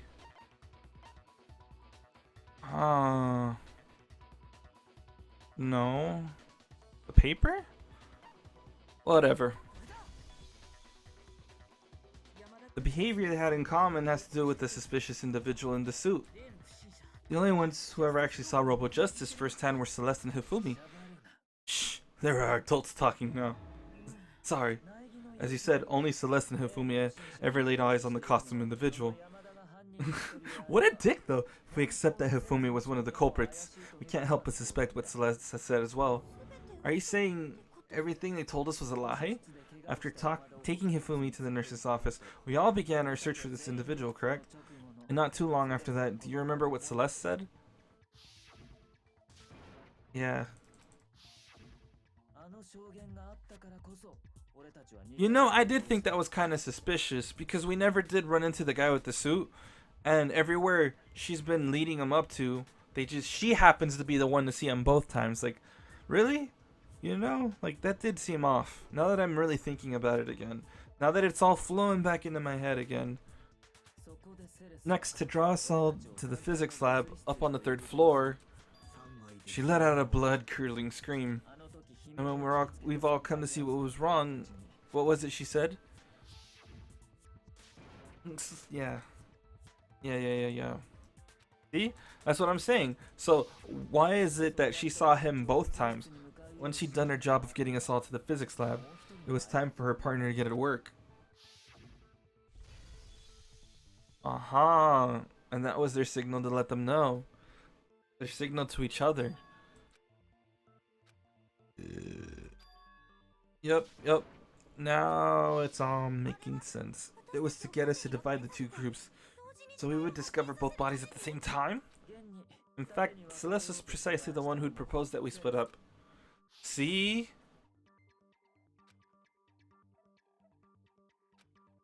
My fucking waifu, you're evil. You wanted to survive, but now you're dead. Cool, so all my gifts I have... all my gifts... all my gifts I have... they're for everyone that's gonna die. And have already died. Wow, that sucks. So I can't really give anyone anything. I guess I'll just use the fucking gachapon off stream. That's funny as fuck. Right, well, if Celeste and Hifumi were working together, all those chance events suddenly become connected. Yep. And on top of that piercing cry of yours early on. That was to signal Hifumi, wasn't it? It was your way of telling him, we're on the 3rd floor, everything's going according to plan. Why else would you let out a scream that could have carried across the sea? And it doesn't even sound that loud, truth be told. That's the funny part. I just realized another strange thing. When we found Hifumi in the nurse's office, who we now know was only pretending to be dead. I certainly was not expecting this. I did not imagine that Hifumi would be murdered. Lies. You're a fucking liar. Celeste, you were the first one to say he'd been murdered. You wanted to make sure we wouldn't have any doubt in our minds. Yeah, dude. Hina, you were with Celeste when Hifumi's body disappeared, right? Yeah, I was getting kinda sick, so Celeste took me to the bathroom. Wait, then that was... She wasn't worried about you, she just saw a chance to help Hifumi sneak out of the nurse's office. Yeah, each piece isn't much by itself, but start putting them together and the picture gets very ugly indeed. Wouldn't you agree, Celeste? I have no idea what you mean. Don't bother trying to deny it. You made one fatal mistake. Oh, did I? I didn't even catch it myself when you first said it, but looking back, I can say that one little slip up was your undoing. What are you talking about? I'm talking about what you said after Hifumi's body disappeared and we returned to the nurse's office. They must really be enjoying this. Enjoying the sight of us standing around, frightened and confused. We're all going to die here. We're all going to die just like those guys died. Then pay attention. Sakura, Toko, and I were first to discover Taka's body in the equipment room. Then Makoto showed up and told us Hifumi had been killed, so Sakura and I left with Makoto. Once we were in the hall, we ran into Celeste, and the four of us headed to the nurse's office. No, the entire time we were together, none of us said anything about Taka being dead. Think about it. Celeste's comment doesn't make sense. It was completely out of place. Yeah, I see what you're talking about, although I don't really get what it means. You hear that, Celeste? Everyone's having some trouble understanding. Could you repeat what you said? If you're really not the culprit, you shouldn't have any problem repeating it, right? Celeste is evil. She felt like getting 2 people killed instead of just 1. What a fucking bitch. Yeah, dude. Byakuya said that Celeste's comment doesn't make sense. But what is he alluding to? Let's get back to this shit now.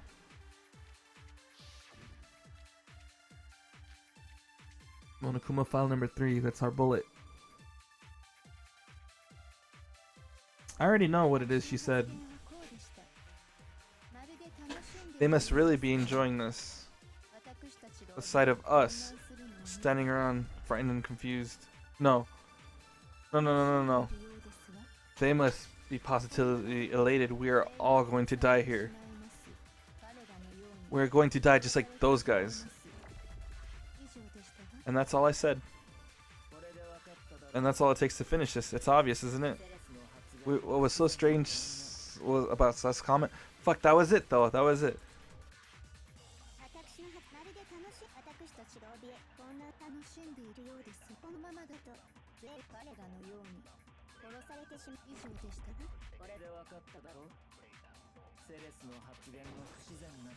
No? Don't expect me to do the work for you. Figure out for yourself why her comment doesn't make sense. Really? Come on, that wasn't it.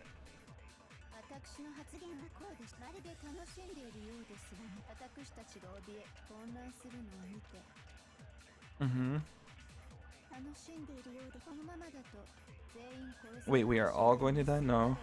What's this one? Those guys. And that's all I said. Oh, that's... I'm doing it backwards. I'm doing it backwards. It's supposed to be so strange on that one. Yeah. I get it now.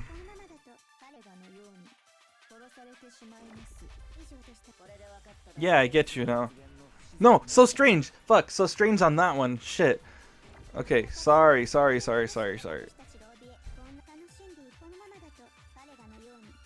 Yeah, that's the strange part. Those guys.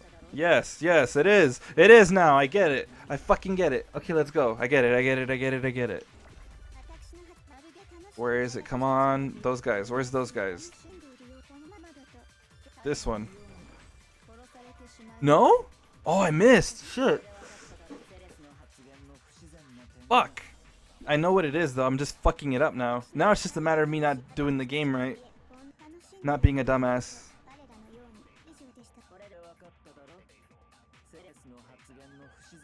Okay, please, just shh. Let me go on and do this now.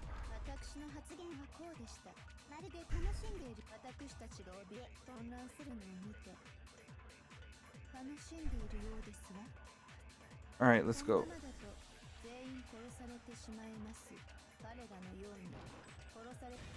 Fuck, there it is.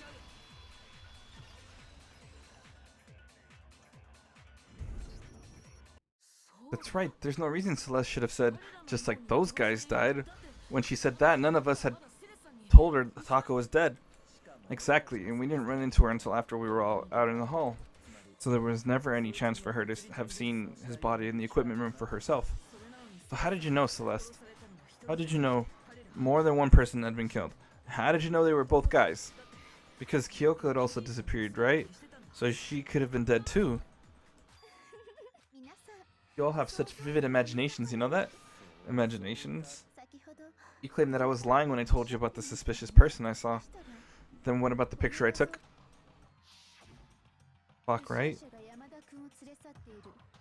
No, I'm not blaming the game. It's just me. I'm a scrub. Yeah, how do you explain the picture of the costume villain dragging Hifumi away? It has to be some kind of setup, right? So let's put the suit on, and then she used the camera's timer to set up the picture. Have you so quickly forgotten you were the only one who could have possibly fit into that suit? Plus, I happen to know that this particular camera does not have a timer. In other words, it is an unassailable fact that this is a picture of Hifumi being dragged away. If everything I told you was a lie, how can this picture exist? Simple. Are we sure that's really a picture of the suspect dragging Hifumi away? What could you possibly mean by that?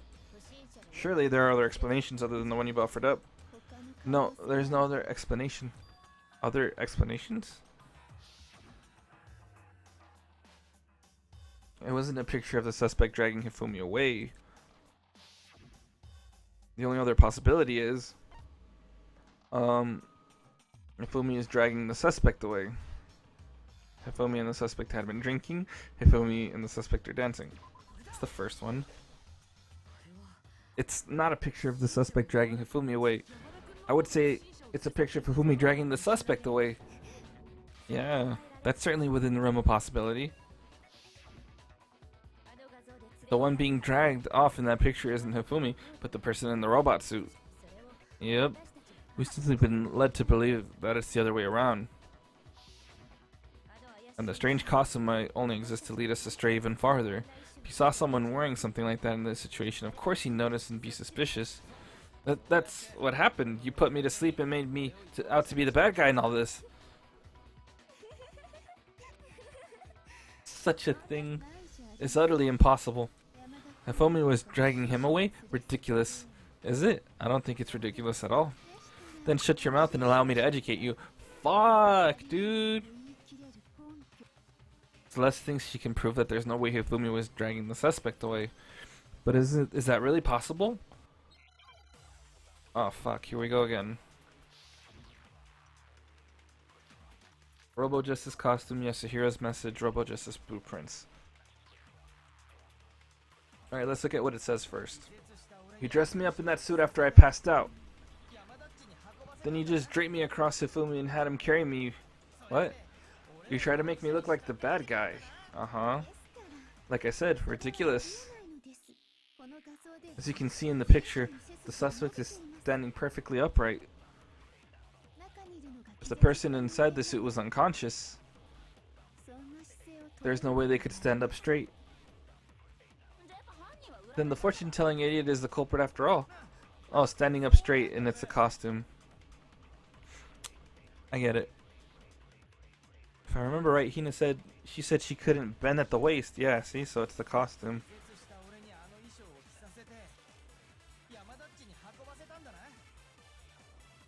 Yeah, carry my weight. That's what it says.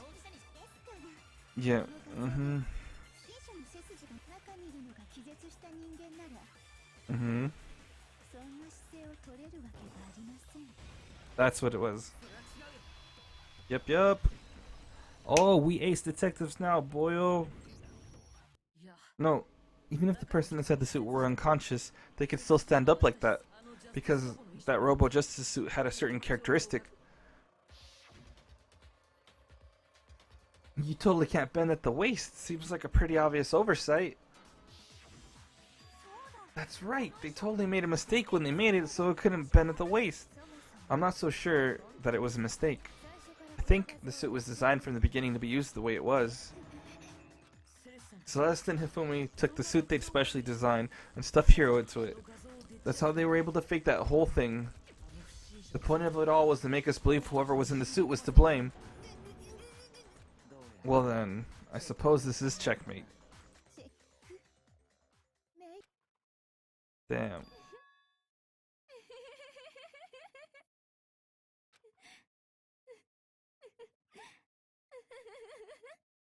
Mm-mm. Fuck, here we go, dude. Fuck yeah, there's the flip out. There it is. Don't make me laugh, you idiot. What do you mean, checkmate? Clearly, you want me to cram me into your little guilty box. Wait. Clearly, you want to cram...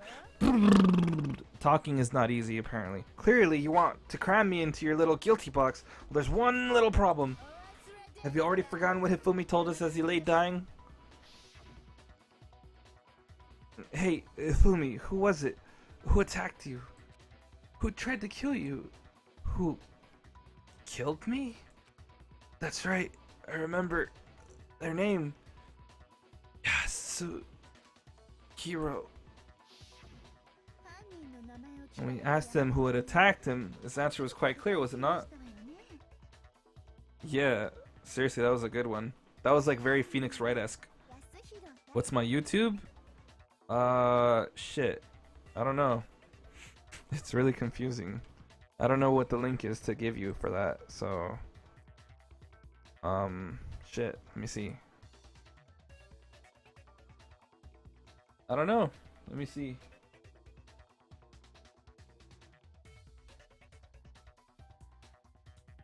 Oh, there you go. I guess it would be this one. Hold on. Let me paste it in chat. I think that's the link. It says YouTube Gaming, but I never recall actually signing up for YouTube Gaming. I just wanted to do streaming in general for YouTube and Twitch, but somehow it did that. So I think that's it. Let's check right now. We're probably going to hear an overlap now because I'm opening it in a new tab. Nope, we didn't hear an overlap or much of one. Sponsor for perks. So yeah, he said, and I quote, Yasuhiro. In other words, Yasuhiro Hagakure. Yeah, she did it better.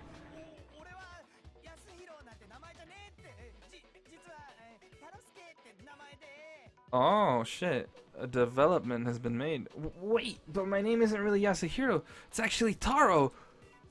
Your confusing statements don't make any sense. You're only making things more complicated. He did say Yasuhiro, but are we sure he was really pointing the finger at Hiro? What the hell are you talking about? I'll burn you alive.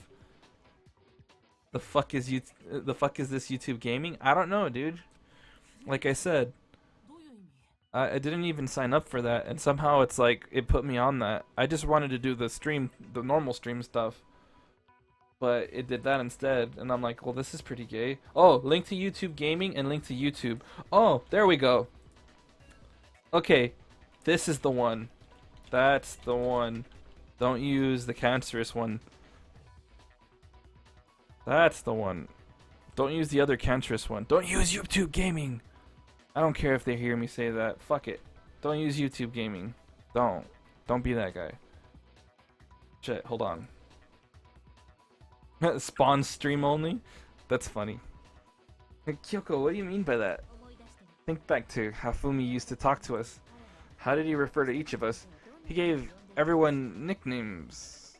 He said people's last names. He said for serious a lot. Getting that good old YouTube Gaming jacket? Fuck no. Yeah, he was very formal, actually, when we would talk to people. That's right, our last names. He called us all by our last names. Exactly. I know I heard him say Mr. Naegi more than once, for example. And then the account was taken down, right? I know. So if Hifumi did mean to say Hiro's name, he would have said his last name, Hagakure. I'm sure it was just incidental. By chance, he just... his first name... Incident? Don't talk. Random chance. No, isn't that a convenient explanation? No, there's no reason to think he would have said the name any different than normal. But he must have run out of energy before he could say any more. So, Hifumi was trying to tell us the last name of whoever killed him. But the name, he said, doesn't apply to anyone here. Well, no, hold on. There's one person it could apply to, and that's Celeste. She actually never told us what her real name is. No, what did you just say? To think you'd take your false accusation so far. I don't know whether to laugh or spit. Oi, come on. Enough with your idiotic blather. Yasuhiro's a loser's name. Do I look like a loser to you? Well, do I? Huh? I think I've earned the right to be a little on edge. Okay, then fill us in. What's your real name? Fine. Make sure your ear holes are wide open and listen up. My real name is Celestia Ludenberg. Could you please stop making me repeat myself over and over again? Celeste still won't give up, so then I have to do something to make her accept it. Show us your fucking ebook, man. Yeah.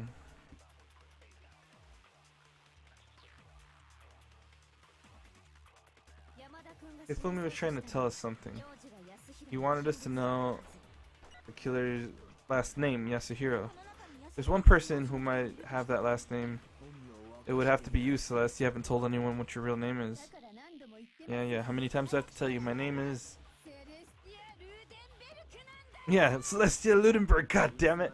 How long do you plan to go on pretending? I'm not pretending, it's the truth. And since you have no way to contradict me... Wait, no. Your meaningless words tire me. Please stop wasting my time. What's her at? Yeah, I know, right? Okay, I'm just gonna go through it. While, yeah, e-handbook, Yasuhiro's message, and what else? Yeah, no, it has to be the e-handbook.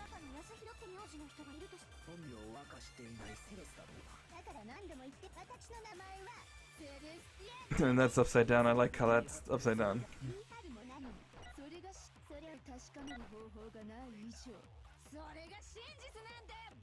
Okay, that's the only truth there, moron. It has to be that, though. It has to be that.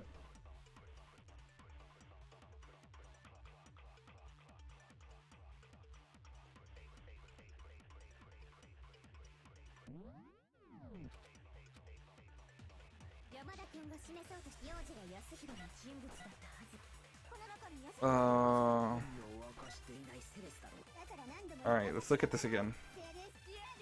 Yeah.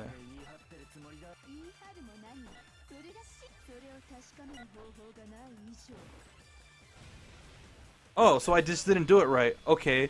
Here I thought I was being a dumbass again. That's it, the handbook. What? Anytime you turn on your handbook, it shows the owner's name when it boots up, right? Monokuma told us all about it before. And here goes flashback. This handbook is absolutely vital to a healthy school life, so don't lose it. When you start it up, it will display your name. Always make sure you have the right one. Now, this is not your everyday notebook. It has so many more uses than that. Yeah, so all we have to do is check her handbook, and that'll clear up everything. That's how we can find out Celeste's real name. That's an invasion of privacy. I refuse to cooperate. Celeste, can you please just tell us what really happened? Please, just tell us. Even when I'm put in check, it's just my nature not to give up. Because...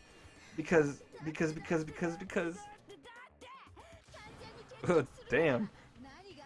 Yeah, until the game is over, you never know what might happen. Fine then, let me see it. Let me settle it. Let me go over the case again from the beginning and shed light on all your crimes. And that'll bring everything to an end. Oh shit, here we go, finally to the end. Closing argument. It has to be her. Look how the fucking... Oh man, look how the portrait's sitting. Alright. So what would... It would have to be him and that... Oh, she gave him the note to meet up. They finally shook hands and like he jizzed himself. Right? So like... They're going like that. They're shaking hands here. And now here... What would go here? Oh! Why would he be here, right? Unless it's time for him to be here, so... 1 o'clock, I think, right? 1 o'clock. And then, what goes up here? Huh.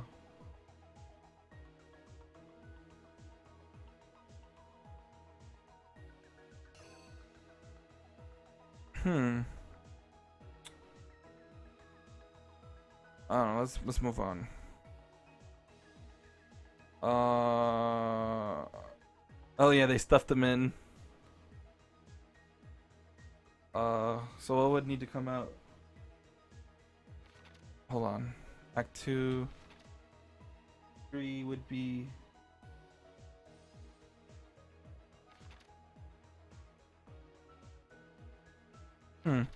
Okay, this is right for sure. I don't know about the watch. I mean the time. Yeah, it would have to be the time because that's when he came at the wrong time or something, right?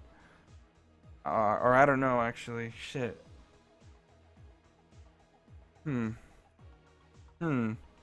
Yeah, they knocked them out right then and there though, so fucking cornered. Alright. Let's see what's at the end here. I guess at the end would be a bloody hammer, right? So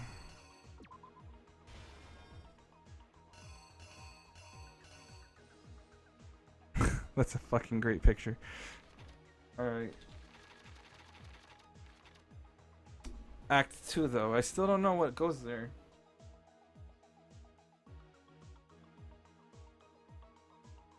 Oh, Oh, he's getting chloroformed. Shit. So he'd pop in the room. They're like, "Oh shit. Okay, let's pretend that didn't happen." So he's like, "Yo, what's up?" And then here,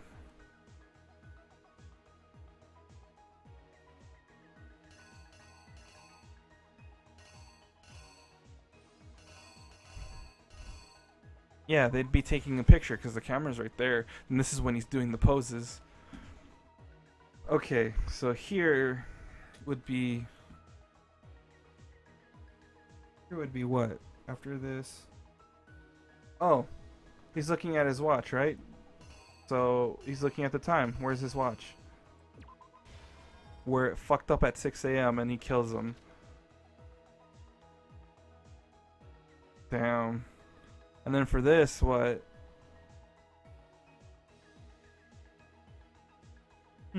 What would this one be? Okay, there's a ball here? What the fuck? Chips, a backpack. This is hammer 2, this is hammer 4. Him groveling. This is hammer 3. That from the last case. That's funny. Okay. So fuck, okay. It would be at this point, I don't know. Oh, we'll skip that. We'll get back to that. And then Celeste with the camera. And then here they find him.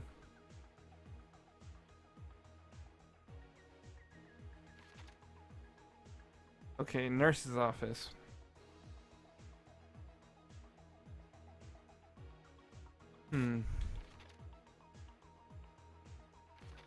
He really went out on that though. That's fucking great. I love this art. This art is great. Ah, okay, Act 6. This is when he's hiding the body. So So he prepares the tarp with the body. Starts pushing the dolly, right? Oh, that's not him groveling. He's pushing the cart. Okay, yeah. And then the bloody hammer at the end. Okay, so... Alright. I think I'm getting it. This is all starting to make a little more sense now, the more I look at it. He's acting like a cat. What a fucking loser. Damn. I see why Homeboy really hated this dude. He's a double crosser, and he also got double crossed by another double crosser, which is also a motherfucker.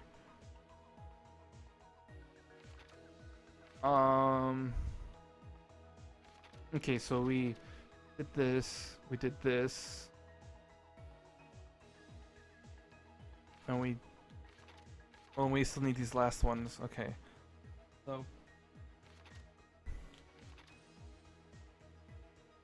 okay.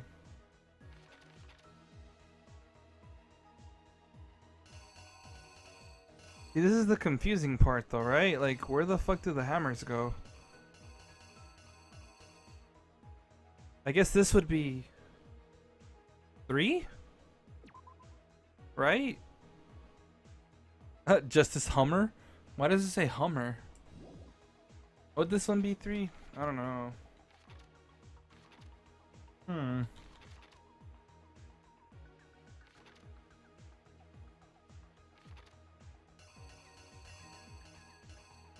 Can't be 2. I think 2 is the clean one. Oh no, never mind. I don't know. This is hammer 4. Oh yeah, because they were done in a different order. Alright, this makes sense now. With the camera.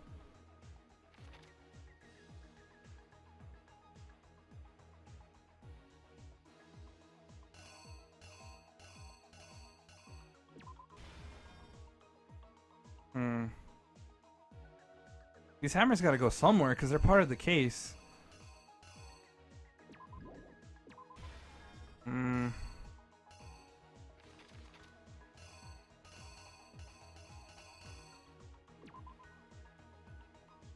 go here. Let's go here. Oh, there we go. Let's look at the truth bullets.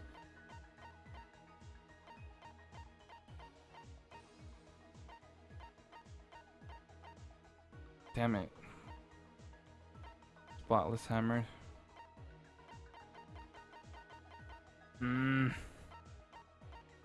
It doesn't go over the hammer specifically. Well, that's fine. We're just gonna wing it.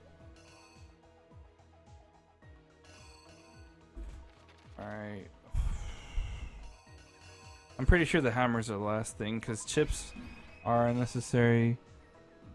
Backpacks, I don't know. He didn't really use his backpack for anything, did he?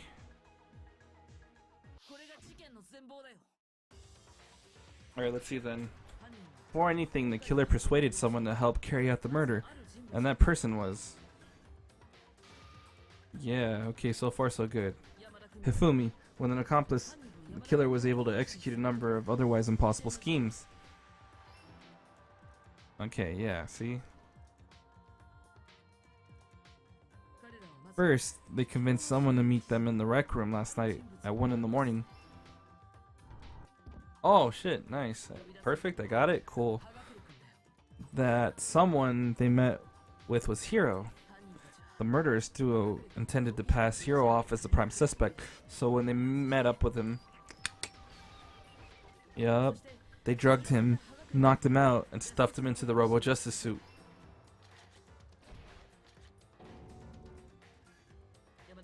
Next, Hifumi positioned himself to make it look like Robo Justice was attacking him, while the killer used a digital camera to take pictures of the assault. They did all this just to create evidence that it would put the suspicion on Hiro. When they were done with him, they shoved him, still unconscious, into the pool locker room. And then finally, at 6 a.m., they moved into the murder phase of their plan. They called Taka to the equipment room.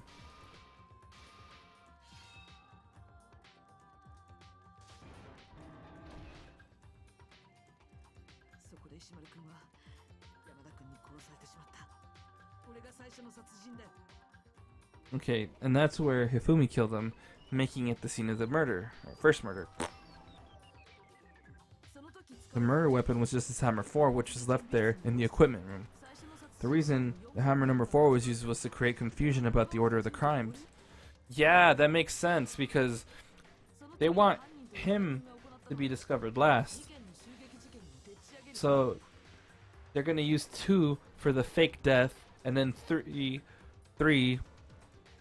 when he gets double crossed. It's perfect. Alright, for these attacks, the killers pretended to be the victims to solidify Robo Justice as the suspect. The first fake incident was the attack in the rec room. There, the killers wanted us to see Justice Hammer 1 in the Robo Justice pictures they'd taken. They wanted us to make sure we'd bought the surprise attack story. The second fake incident was the attack in the library. Oh, there you go. Yeah, that's the one. This time, they planted Justice Hammer 2 and an injured Hifumi to sell us that story. With these 2 incidents, the killers were able to create a certain preconception in our minds that the suspect was increasing the size of the hammers and attacking people in the order as they did. We fell right into their trap and started looking for the suspect based on that, but... Oh, yeah. While we did that, we left Hifumi alone in the nurse's office. This was exactly what Hifumi was hoping for. He took a blood packet from the refrigerator and Justice Hammer 3 and turned the room into a crime scene in which he himself had apparently been brutally murdered. He let out a scream to draw us back, and when we returned, that's what we found. Meanwhile, the other group that had been out searching found Taka's body at the same time. So when we heard the body discovery announcement, we naturally assumed it was for Hifumi. We left the nurse's office and Hifumi once again took advantage of the situation. He simply got up and made his escape. When we learned his body had disappeared, we all rushed back to the nurse's office. And once again, Hifumi had the chance he was waiting for. This time, he snuck into the equipment room.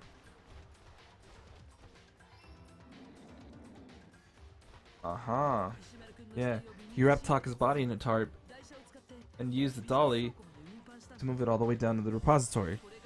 That explains how each of the bodies disappeared. But even Hifumi didn't know what the true killer had in mind for their final act.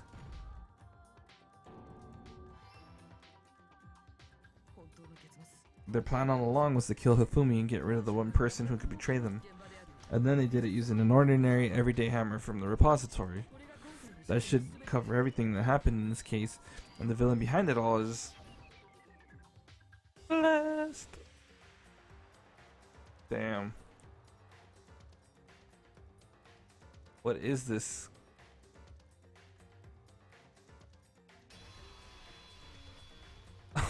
That's such a... Sorry, you lose.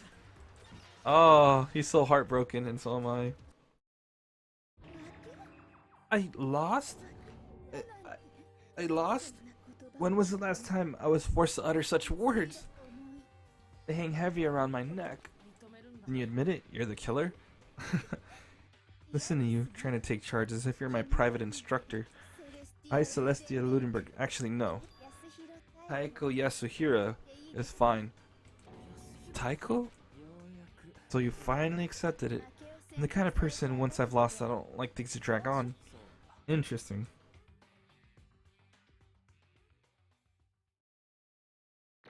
Oh, I probably did super shit. Yep, CC. That was a long one. Overall is an A though, that's fine.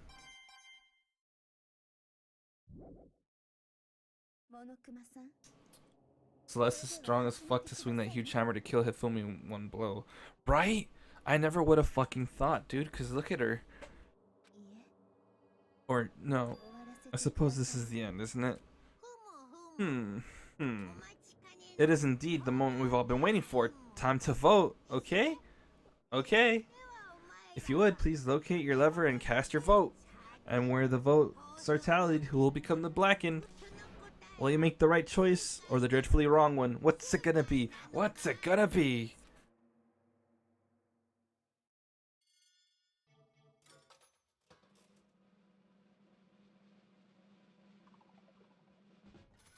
Yep.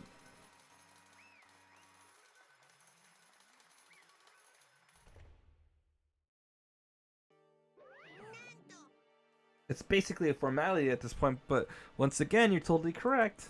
The blackened this time, the true killer who devised the whole stinking scheme was Celestia Ludenberg, or more precisely, Taiko Yasuhiro. I lost. Well, that sucks. I guess trying to work with someone else was a mistake after all. Fumi's ineptitude was beyond all my calculations. So you really did approach Hifumi with this plan. But how did you get to him? How did you get him to agree? I can't imagine he would have happily agreed to commit murder. I'm sure she relied on her specialty, lying. My specialty? Don't make me laugh. I didn't have to lie to get him to agree. Then did you use, you know... I knew you'd figure it out, Kyoko. You're absolutely right. To get Hifumi to act as my accomplice, I used her. For everyone who's still left, I'll avoid mentioning it by name, but it was the one thing Hifumi and Taka are both super into. Does she mean she's talking about alter ego? What? What? What are you talking about? Don't interrupt. We're in the middle of a very important conversation here. I'm totally out of the loop as usual. How sad. Then you're the one that stole it? That's right. And you used Hifumi to drag... and you used it to drag Hifumi into the plan you come up with. Right again? Last night, after we had our meeting about how it had disappeared, I paid Hifumi a little visit. Oh, this is his room. What are you doing here? I was hoping I could talk to you. Alone. It is about what was stolen. I know who did it. Oh my god, he has a fucking sailor uniform in the back. Oh my god. It was Taka. He stole it. Kakuto ladies. That's funny. And I have proof. Would you like to see it? As it turns out, I'd found a use for the digital camera. I'd taken, you know what, to Taka's room earlier, took pictures of it there. I deleted the picture as soon as I'd shown it to Hifumi, of course. So it was him! How did he do it? She was supposed to yell if either of us got close to her. You are correct, which is why Taka forced me to steal it. What? Please forgive me. He threatened me. He did? He came to my room last night. He has a body pillow too. Fuck me, dude. Why? He came to my room last night, unannounced, and then... It's hard for me to even say. He abused me. What? And he took pictures. He said if I did not do as he asked, he would show them to everyone. So I had no choice. That's a crime, an absolute crime. I knew he'd gone a little crazy, but I never imagined you would go that far. It was amazing how completely he bought it. Can't express how enjoyable that was. I'm about to say something I've never said before in my life. I'm going to kill him. I'm going to fucking kill him. Wait, please, if you go now, you'll be playing right into his hands. Huh? Taka's planning to use her to escape, and he has made you his target. Escape? You don't mean... Taka's going to try to kill you. What? And also he can keep her to himself. That bastard! Bastard! Can we allow him to continue with these barbaric acts? Absolutely not! How could I? She... I have to save her! So would you like to join with me? Just so happens I've come up with a plan. Huh? I've devised a way to reclaim what has been stolen and escape this dreadful school. And with that, it is complete. Huh? What are you talking about? Oh, nothing. Hifumi agreed without a second thought. The effect that item had on him was remarkable. The power of love, even a love as twisted as that, can still drive people mad, it would seem. You disgust me. I have another question for you. Was that strange costume Hifumi's creation? Yeah, it was a real pain in the butt too. All I asked him to do was make something to hide the face and general body size.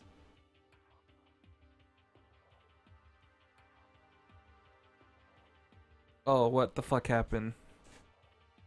Chat, did the stream die again? Because it said I exited host mode. That's fucking weird, man. I don't know.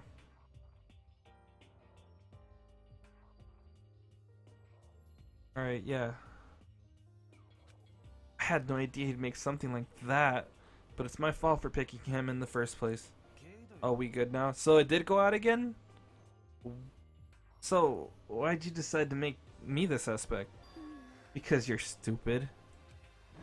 That's it? And in that regard, I made the right choice. I'm so glad your stupidity surpassed my every expectation.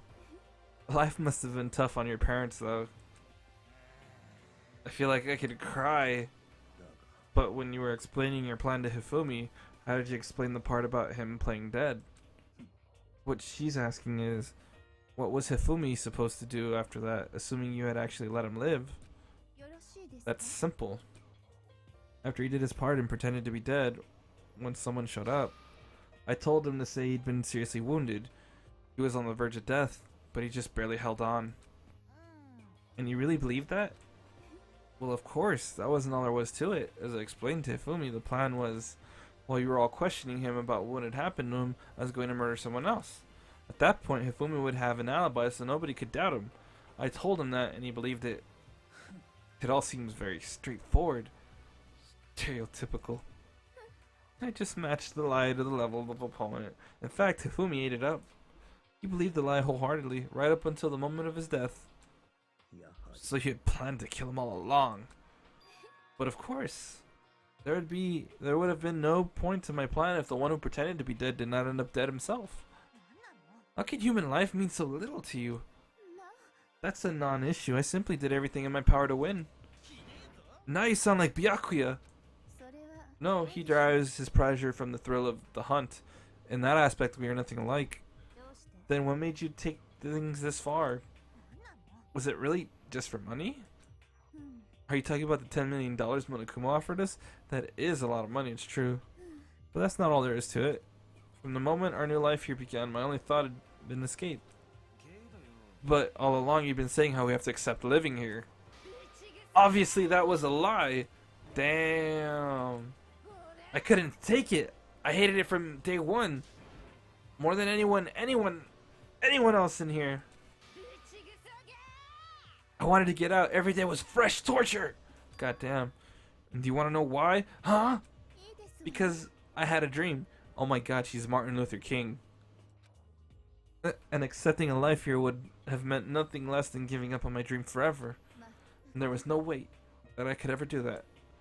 In the underground world of gambling, I risked my life to make a metaphorical killing. And it was all for that dream. And what was this dream of yours? To live in a European castle. Castle? And together handsome men from all over the world to serve as my butler slash bodyguards. Oh yes. I was going to make them dress up like vampires and satisfy my every need. Yes, now we're talking! Once I obtained that, I would have created a perfectly aesthetic world of decadence. Living the rest of my life there was my only dream, my only goal. That's what life is all about. Combined with my own winnings, Monokuma's $10 million would have made that dream a reality. I got right to the edge, but unfortunately, my dream has been scattered to the wind. Still, I don't have any regrets. I pursued my dream till the very end, so why would I? You sound so passionate, but you were really able to kill your own friends for it? Are you asking me to feel guilty? That's a pointless endeavor.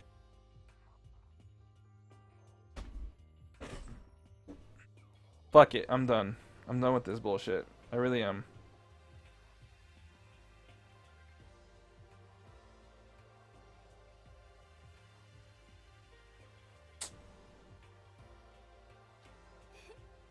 My ability to lie is unrivaled. And I take pride in that. It's not just other people, I can even fool my own emotions. The conscious deceives the unconscious. And that's why you're not scared? That's right, I don't fear death. Kill me however you like. But you know, if I could be reincarnated, if I had a choice, then I think I'd like to come back as Marie Antoinette. You just get executed again. Wow. And when she did, it looked to me like a poor effort to force it. She claimed she could fool her own feelings, but that sentiment itself, it must have been her final lie. And that weak fake smile is what betrayed her. Y'all done? Okay, let's get rolling. The blackened disturbed the peace and must pay the price. And now then, I've prepared a very special punishment for her. The ultimate gambler. Let's give it everything we got. It's punishment time! I guess I'll let Kyoko hold on to this. This is... Will it really give you the hope you're looking for? I can't say I've ever saw it that way.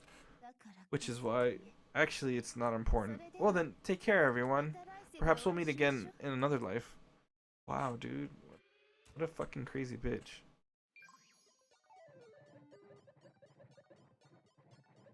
Yep. Time for the punishment. God damn it, Celeste, really?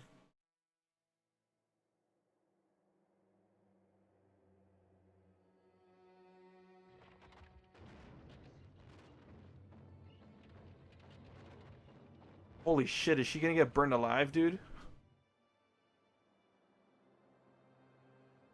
The burning of the Versailles witch. Wow! Oh, man.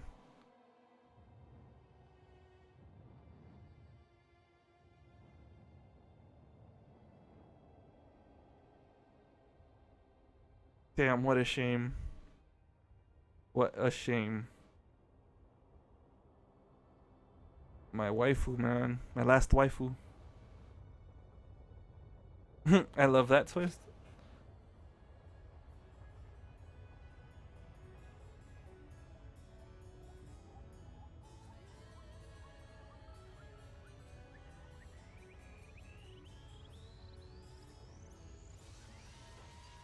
What the fucking fuck?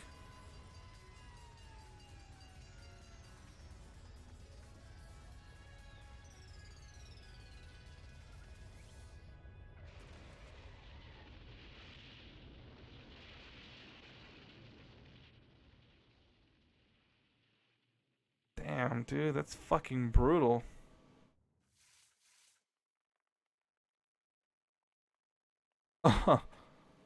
Fucking brutal, dude.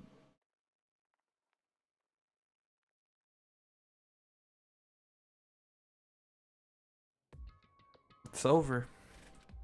The third execution is over. Celeste's death is over. Celeste killed my friend, so I can't pity her, but I also can't deny that at one point I considered her a friend too. Yeah, dude. Fuck. That was ironic as shit. Or not ironic, but yeah, it was a twist for sure. And for him to just come along and isn't it just awful? Someone couldn't cut free of their regrets from the outside world, and so more people had to die. You guys are all still young. You need to place more value on your lives. Jeez, and here I thought you guys were gonna pass the torch of hope to the next generation. Damn. What do I care about hope? I'll just throw it in the trash if you just let me out of here. You're all the embodiment of hope, whether you like it or not. And it's my destiny to knock you down one by one. It's sad. Yes, it is. But that reality just can't be avoided. Don't talk like you're not responsible. How long are you gonna make us keep going through this? What do you want from us? God, I'm so sick of people asking me that. Give it a rest already. So, anyway. Kyoko, did I see you get some kind of key type object from Celeste? So, what's the deal with that? Huh? What's the matter? I'll answer your question if you answer mine. What did you do? What did you do to me? What? What? Answer me, what did you do to my body? Whoa, oh man, oh jeez. Oh man, oh jeez, what do you mean? What did I do? I have no idea. I don't know anything about it. What was that just now? The mastermind did something to Kyoko's body? What does that mean? Okay, things are getting kind of awkward. I think it's about time I got out of here. Meanwhile, you guys can go on enjoying your school life. If you get lonely, give me a shout. Not that I'll do anything about it, of course. See ya. Monokuma disappeared, leaving us all depressed and in despair. Although it wasn't all despair, there was one small hope. Hey Kyoko, Monokuma mentioned it already, but what's that key that Celeste gave to you? Most likely, it's the key to one of the dressing room lockers. That means Celeste probably hid it in there. I suppose sometimes it's easier to miss what's right beneath your nose. Well then, we'd better go check. Good idea. You took a dip in the honey pot, my dude. Fuck. We left the courtroom and rushed to the dressing room. As we approached the dressing room, Kyoko looked back at us and said, I'm going to go on alone from here. Everyone else head to the dining hall. I'll check with you later. Why exactly are you going alone? Do you even have to ask?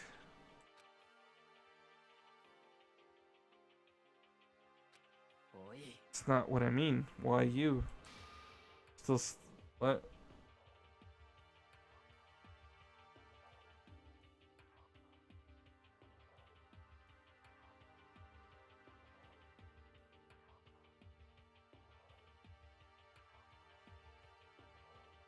Still the risk of a spy, you know? Then I'll go too. You. Please, let me go. Standing here arguing is just gonna draw more attention to us. That's what you want. Thank you, Byakuya. Then it's up to you now. I'm gonna go to the dining hall, okay? So Makoto and Kyoko are gonna go together? Does that mean what I think it means? Good luck, Makoto. Girls like her are total pushovers when you show them a little backbone. Try to forget what Hina said. Everyone headed to the dining hall, leaving me and Kyoko there alone. Well, shall we? Yeah. We need to get into that locker. Kyoko took the key Celeste had given her and unlocked the locker. And as the locker swung open, we saw... Good morning. It's been a while, hasn't it? It's safe, thank goodness. Never heard Kyoko sound so relieved. It was like she was speaking from the bottom of her heart. I just did what Celeste asked. I didn't say a word. I stayed quiet the entire time. Oh, and I think I might be able to open the last set of files soon, maybe as early as tomorrow. I'm doing my best, so please just wait a little bit longer. So now we can officially say the case is closed. As far as this incident is concerned, sure, but can we take a second since we have this opportunity? I want to be honest. I want you to be honest with me, actually. That's what it says. Kyoko, please tell me, what are you trying to do all on your own here at the school? Is that why you wanted to come here with me? Regardless, that's not something you need to know right now. I don't need to know. That just makes me even more worried. Worried? Like what happened during the investigation this time, you disappeared and we didn't see you again. Without warning, without explanation. When you do that, it's only natural to think that I'm the mastermind spy, right? And you too. No. I believe in you. You believe in me? Isn't it obvious? People believe in their friends, right? That's why I want you to tell me. And I want you to believe in me, too. Because we're friends. I understand. Then maybe I can believe in you. Just a little bit more. Then, fine, I'll tell you. I'll tell you why I've been disappearing and where I've been going. You see, I don't give a fuck. Fuck it.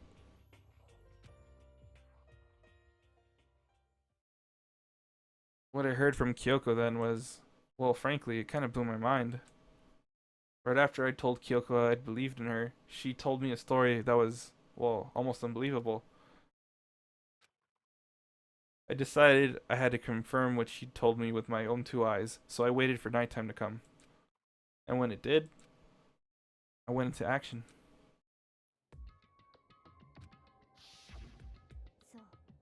The boys' bathroom on the second floor doesn't have a surveillance camera or monitor on it. And in that storage closet there, way in the back. He said it was way in the back of the boys' bathroom storage closet, but could Kyoko really be right about this?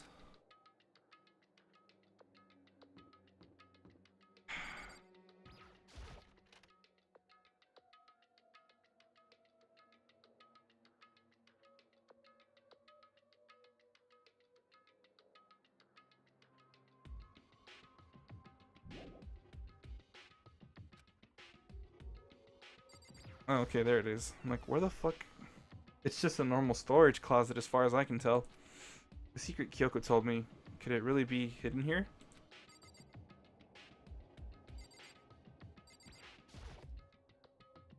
Said it was way in the back of the storage closet. But I mean, seriously? Without thinking, I placed my hand on the back of the storage closet. And suddenly, as if I were being yanked in, at the same time as I heard that sound, I fell through the wall. I had no idea what was going on.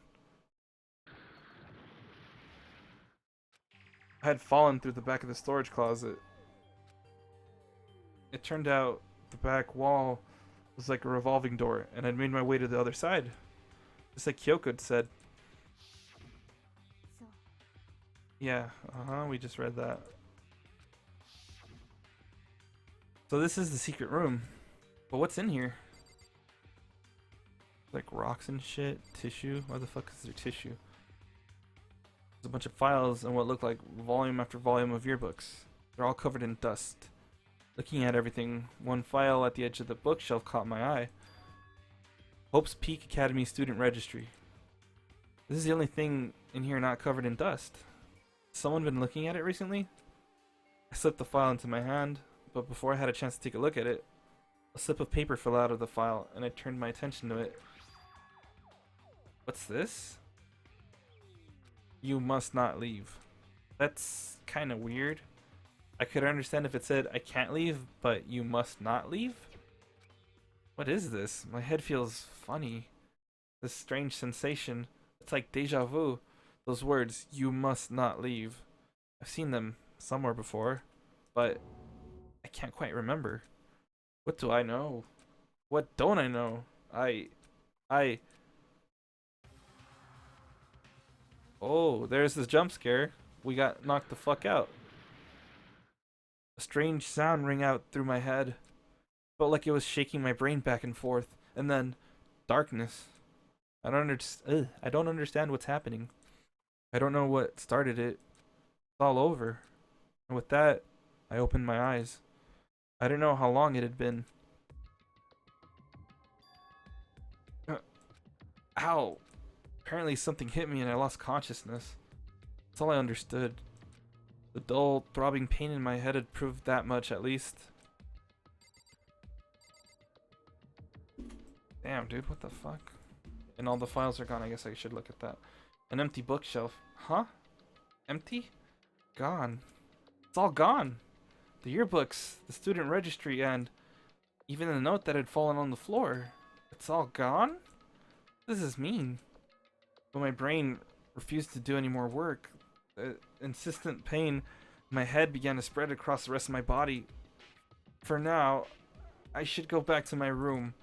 Get some rest. My body was heavy with pain, my mind heavy with thought. I dragged myself back toward my room. Somehow I made it back to the first floor of the school. Yeah, so much for progress. The farther I walked, the more I felt things are getting blurry. Can't see in front of me. Couldn't stop myself from collapsing right there. And after that...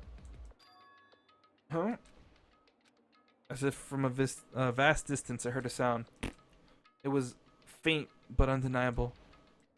That sound, it's coming from the gym? As I desperately hauled my shaky frame toward the gym, the sound got stronger and stronger. What's going on? It can't be nothing. Here in the gym?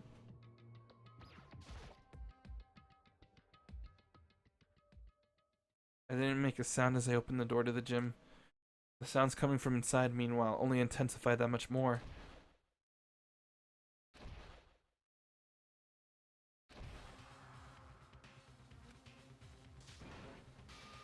Oh shit, what the fuck?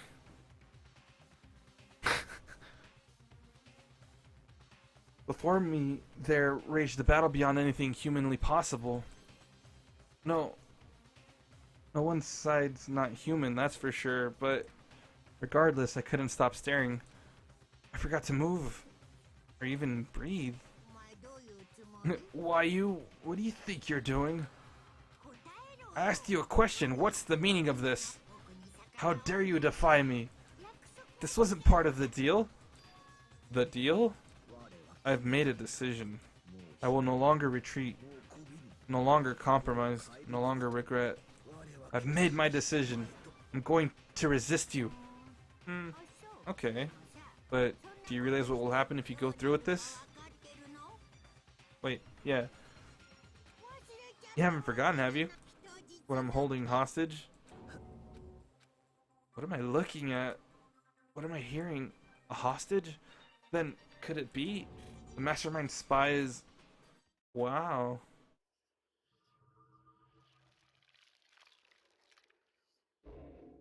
Cool. Shit.